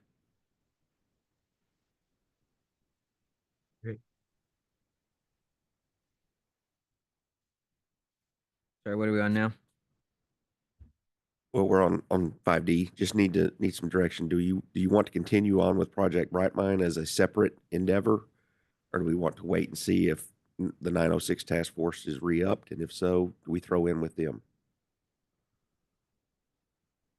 And When would we know, what kind of timeline would we have on that? I know that we're in session here, and so would this be in the next couple months we would know that, or like, I know, when was a final decision like that come to fruit? It would, I mean, by the end of session, yeah, you know. Okay. Does staff, I mean, you might have said it, I might have missed it. Do y'all have a preference on what y'all want to do? Like, y'all are in the thick of this here. I would rather try to team up with them if we're going to do this, because they can cover that. They just have so much more capability than what we do. I don't know what we could do that they haven't already done, to be honest with you. Okay. Yeah, I agree, Daryl. But yeah, I agree with your assessment and Robert's assessment as well. I think one, as great as Brightmind is, it's kind of a little outside of our scope, really. And I think if we have this task force that already exists and that's its function, then we should just jump in with them. I agree. Yeah, I agree too. And just thinking about, I mean, our staff is awesome, amazing, excellent, but I also don't want to stretch y'all too thin. And so I would say just let's jump in with the task force. So without objection. There you go. Thank you. We'll let them know. All right. Moving on to E. Revised executive leadership succession plan. Just need approval of this revised succession plans with Mr. Spears' departure. Is there any objection? No. Is there a motion to accept it? I'll move. No. Without a, sorry? I just had a question. Go ahead. Is this new? Like, I don't ever remember seeing this before. Is this new? No, it's been in existence for about a year now. I think I started it maybe a year and a half ago. Okay. Well, anyways, I also agree with it. So, all right. So it's been moved, and without objection, that is approved. Review and approve survey questions to be used when reviewing the executive director's job performance. I only have one comment on this, is that I want to just like memorialize this for like the future, because I feel like we do this sometimes, because we're going to do this and then your review is when? June is when you'll actually. Yeah. So in just terms of management, I would prefer like the executive director needs to know a year ahead of time what he or she is going to be graded on. So the only exception I would have to this is that if we're going to approve this, it's approved for this year and the following year, so that the dipstick by which you're going to be measured. Dipstick is an apropos term for me. So I have two questions on this. Question number one, like, was this created based off your job description? Yes, in part. And then it actually arose out of a 360-degree evaluation that the psych board had developed for me whenever I was over there. And then when BHEC came about, we factored in a lot of the job descriptions from the BHEC ED role. Daryl has. And then go ahead. Sorry. I know. I'm sorry. Go ahead. No, I was just gonna say Daryl has a job description, but the due to the ever-changing and amorphous thing, the things that have been thrown at us as an agency, you can't make a job description that is all-encompassing for the curveballs that are thrown at the agency and the ED by extension. So a lot of this is the evaluation, in my opinion, leaves a lot of room for us to evaluate how he handles those curveballs. So. And then who all will be filling this out? Will it be board members and staff, just board chairs? Like who will be council filling members. this out? Okay. It's a Okay, great and then question. who, go ahead. It's a great question in terms of who does this. We as the council hire and fire and review the ED of the agency. The Okay. ED reports directly to us and we are responsible. And it's important. I mean, I'm not gonna name names, but I mean, you see this in the ledge sometimes when agencies run amok. I mean, they'll haul the executive director down there, but then the board members get hauled in and say, what have you been what management have you been giving to this agency and to your executive director? And that's where it's incumbent upon us to, as the ultimate, the buck ultimately stops with us. Okay, cool. Okay, so essentially it'll just be the BHEC board members who are doing this evaluation then. Correct. Okay. Thank you. But for the record, I think we're very lucky to have you, Daryl. Amen. Agreed. Okay, so I would entertain a motion to approve these questions for this year and the following year. I'll make a motion. Been moved. Is there a second? I'll second. All right, you got a lot of seconds. Any further discussion? All those in favor signify by saying aye. Aye. Aye. Say no. The ayes have it. Thank you. And we can obviously, if there's anything in there that needs to change, we can certainly, if there's an addition, if you're going through this and you really want to know, like, let's put it on the agenda and change it with enough heads up time so that Daryl can know what he's going to be held accountable to if it's something different. Okay, review and approve the revised travel policy. I had one question here. I had it up a second ago. Hotel Engine, I don't want to throw them under the bus, but it's not Hotel Engine anymore. And then the other part of it is so cumbersome to book hotels because they are almost always more expensive than booking direct. Yeah. And it is a huge pain in the rear. And then we got to go do a bunch of spreadsheets and exceptions. And can you give us any color on this? And then also, what is Hotel Engine is not Hotel Engine anymore. Right. It's just Engine. Engine, okay. And that was a change that was unbeknownst to us until we went to the website and had to book something. A lot of what you see, a lot of the intricacies, just the hoops you have to jump through, is not a product of staff sitting around thinking about how can I make Belemowitz's life more difficult? Because y'all do. Because we do. It's really the product of audits that occur. It's And also we watch the audits of other agencies to see, okay, what's coming our way. And we're trying to anticipate that and get ahead of it so that we don't get dinged in an audit. So the spreadsheets, all of that stuff about having to do, is it cheaper to do a rental versus personal mileage? That's the product of watching an outcome in an audit.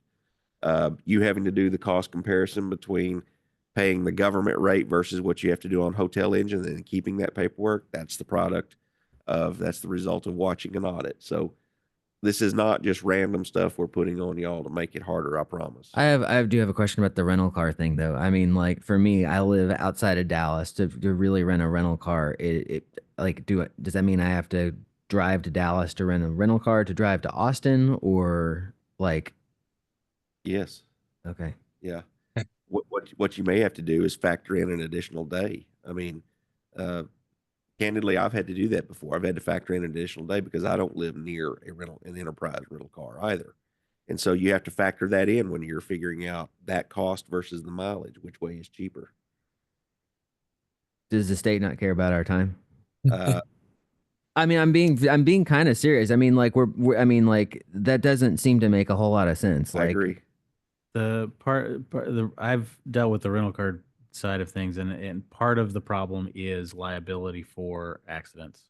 And there's a contractual agreement with Enterprise about damage and waivers. And if you take your personal vehicle and you were to get into an accident, it's not that the state wouldn't cover it, but it becomes much more complicated for the state in terms of, were you driving your vehicle solely for the purpose of state business, or did you choose to go to dinner somewhere else on the way, and were you still on business or not?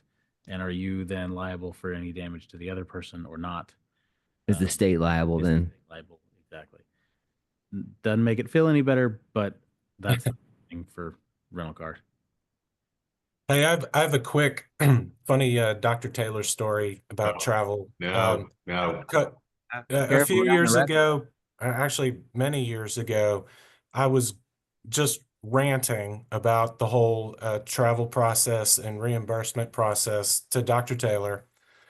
And he looked at me and he deadpanned, Stephen, you do not do this job because of the state of Texas travel benefits.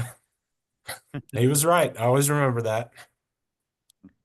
I guess what I am it is very cumbersome to do reimbursements to the point where I don't know if I've ever turned in one on time. Maybe my first year. Maybe. I'll give you a little leeway there. Maybe. So I know we don't do this for the money. It is the reimbursement process is quite frustrating. It is very frustrating. So I agree. I don't ever turn mine in on time either, John, so you're not alone. All right. We're all on the record together. So thank you. Yeah. Is the only change to the travel policy that 60-day, you have 60 days, or are there other changes? Okay, just that. That's it. Okay. That's the change.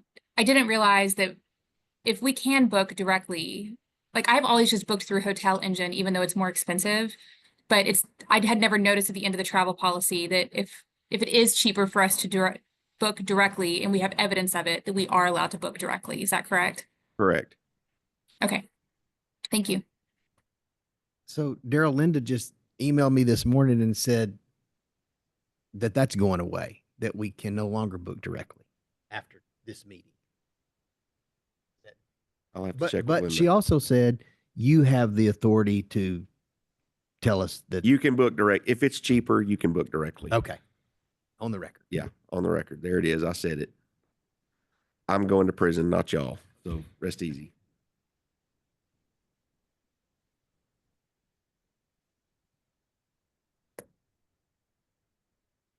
So do you need a motion for us There's to approve apparently a lot of this? enthusiasm. There's so much enthusiasm One for of your you travel is gonna have policy. to move and second this thing. I move to accept the changes to the travel policy. It's been moved. I'll Is it- second. It's been second. Is there any further discussion? All those in favor signify by saying aye. Aye. No. The ayes have it. Notice the chair didn't vote. Yeah, I didn't have to.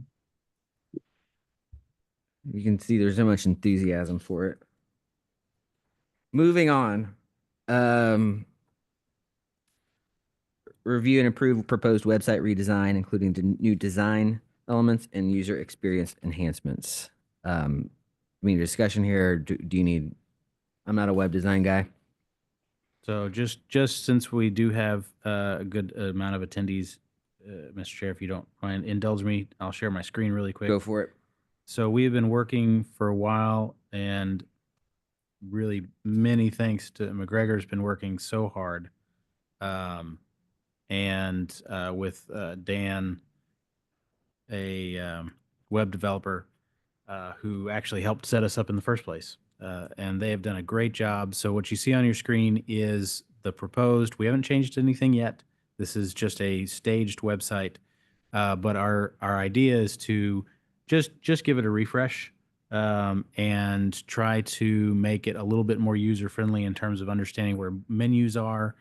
And so I won't walk you through everything, but I'll just sort of highlight that here at the top, we will have these drop-down menus now that make it really clear how to get to each of the different boards sections. And then once you do go to one of those, you'll see here on the left the menu that is dedicated to that board. While these big blocks at the top of the left, we'll probably have a few more of these. These will be sort of universal menu items that will always be there on the page. They're the links that most people want to go to the most times. And so, again, really won't change. We will, after this, the intention is after we update the format and the visuals, we will go through and scrub the content and really make sure all of it's up to date and as user-friendly as possible. But this is the first step in that. So, we're just looking for feedback on that design. Looks really nice. You mentioned that you're going to use the things that people look for the most will be kind of like permanently on the top left widget. Are y'all doing like, sometimes you can do like collect statistics about what links people are clicking. Like, are y'all doing, like, are y'all using any kind of data like that to choose what goes on that menu or like the order of the things on the menu or anything? Yes, Is it we like- have that. okay. We have that data analytics. McGregor's been looking at that, and that will inform some of what we put here on the side. There will be things that are still very visited, but are unique to each board, and so we'll keep that unique to each board. But yeah, we will look at those analytics. Thank you.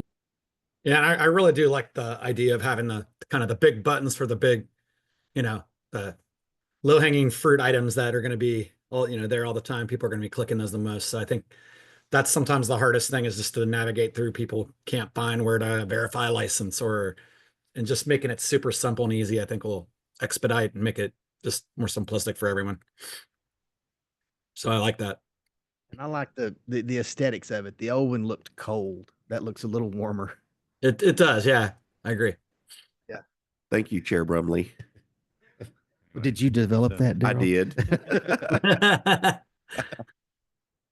Yeah. Yeah. I think that feedback's positive. So Yeah. all right, moving on. So I do need just a, I guess without objection. Without objection, it looks good. Yep. No objection. Most decisive of the day. Okay, discussion on pending litigation. Daryl, do you want to lay this out for us? I'm going to give you a very brief and generic update. Both BHEC and the Social Work Board were sued by two individuals for whom we had denied licensure under Chapter 108 of the Occupations Code. BHEC has answered the lawsuit. We have filed pleas to the jurisdiction and a motion to dismiss. I believe that is set for hearing on March 13th of next month. And that is really all the update we have on that. I've provided the pleadings in that case to all of you so you can see what the claims are. I've got it set up. If you want to go into executive session, we can do so to discuss the merits of the lawsuit. I'll be candid with you. There's nothing to tell you other than what I have already told you. So I don't personally feel like there's a big need to go into closed session on this. But if you want to, we'll certainly more than happy to do so. All right, hearing none. Thank you. Going on to rulemaking. So I feel like we've gotten the most contentious stuff out of the way. We have proposed and we have adopted. We have proposed under the council has some proposed rule changes. Okay, so if it's the council proposing it, it gets proposed. It doesn't go back to member boards. It's just proposed, and then it'll come back for adoption. Right. So when it goes out proposed, we'll have another opportunity for the public to comment on it. Under the marriage and family therapist, we've already taken care of the proposed rule.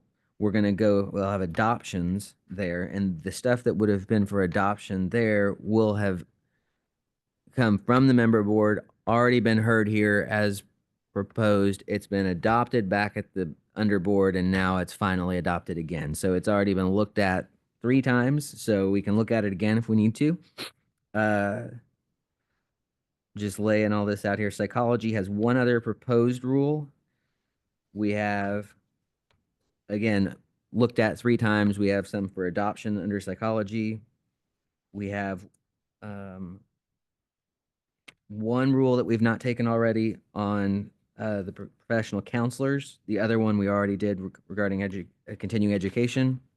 And we have a slate there of possible adoption. Again, those have been looked at. That would be 9B. Those have been looked at 3 times already, with another opportunity to comment publicly in written form. And then social work examiners, we've already handled the proposed rules, and then we will have again a slate of rules for potential adoption. Again, after proposal at the underboard, proposal at BHEC, adoption at the social worker board, and then for final adoption today. So with that in mind, we can take these as efficiently together. How efficiently can we take these together? You can do all the proposed rules at one time. And then all the adopted at one. So if you guys would like, if there's anything that we would like to discuss individually, be happy to take it out. But if there's a motion to propose all proposed rules that have not yet been proposed, we can take that motion and then we can address the other ones. So what would the board's pleasure be? Chair, without a need for discussion, I will go ahead and make the motion to adopt the proposed rules as stated under each member boards. Are we, is that for, I was expecting for proposal. Is this a proposal? Proposal. Proposal. Yes, Okay, yes. so all the proposed rules to propose Yes. Proposed from all the proposed boards. rules, yes. Okay, is there a second? The motion clear? Second. Good. Including BHEX. Including BHEX, yes. Yeah, member boards and BHEC. So I'll restate the motion. It's been moved to propose all proposed rules from all member boards and BHEC. Is there a second? Second. It's been seconded. Is there further discussion? All those in favor signify by saying aye. Aye. Aye. Opposed, say no. The ayes have it. All right, so all of those are proposed. Now before us, left on the agenda for rules is rules for adoption. And I laid those out already. We have rules to adopt on, again, for the benefit of the public as well. There is one from BHEC. There's a slate. 8 from MFT. 8 from MFT. We have 3 from psychologists. Proposed. And 10 from, sorry, what was LPC. from the LPC board, 10 from the LPC board, and 5 from social workers. So is there any of those we need to take out, or we could entertain a motion to adopt all those rules that have been looked at? like I And said Mr. already. Chair, just for everyone listings, these are all the proposals from the rule review. They're all tied to rule review. A whole lot of work went into that. And most of these things are either streamlining or some of it was cleanup for things that we did not have statutory authority. There's actually some in there that I thought were good rules. It just exceeded our authority. And so unfortunately, that's where we are. So any motions or discussion? Make a motion to accept all the, For oh adoption. gosh, I forgot the term, adopted. Thank you to, adoption. yeah, accept this for adoption. All right, it's been moved. All the rules that are up for adoption has been moved and it's been seconded by Chair Hallbauer. Any further discussion? All those in favor signify by saying aye. Aye. Aye. Aye. Those opposed say no. The ayes have it. Thank you very much. All right, that brings us to, somebody stop me if I've missed something. That will take us to a report from member boards regarding current or future issues that may impact the profession or the agency's regulatory functions. So I'll just open the floor.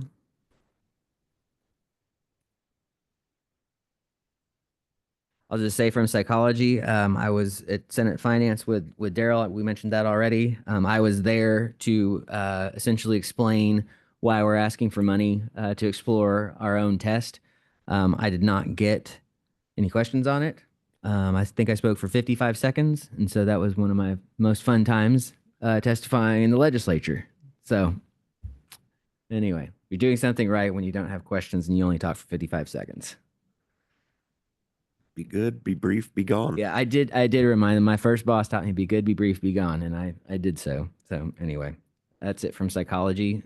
And most, I was just going to say, most of the news, on the psych boards related to the ASP or is related to the ASPBB, the bylaws, what we kind of already talked about. So we've kind of already heard a lot about that, and the reimagined EPPP, and in addition, the possibility of exploring our own. So we've already kind of spoken about that, but those are kind of the main. I think that's probably the biggest issue that we're running through quite a bit through our board, but can't really think of anything that's just like a punch in the face. Like, gotta tell you right now. Can you, John? Is there anything else that? No, sir. That's it in a nutshell. Again, trying to be gone. Be good, be brief, be gone. Right. Yep. Chair Hallbauer. On the LPC side of things, we are paying close attention to pending bills in the legislature, one in the House and one on the Senate, adopting the counseling compact.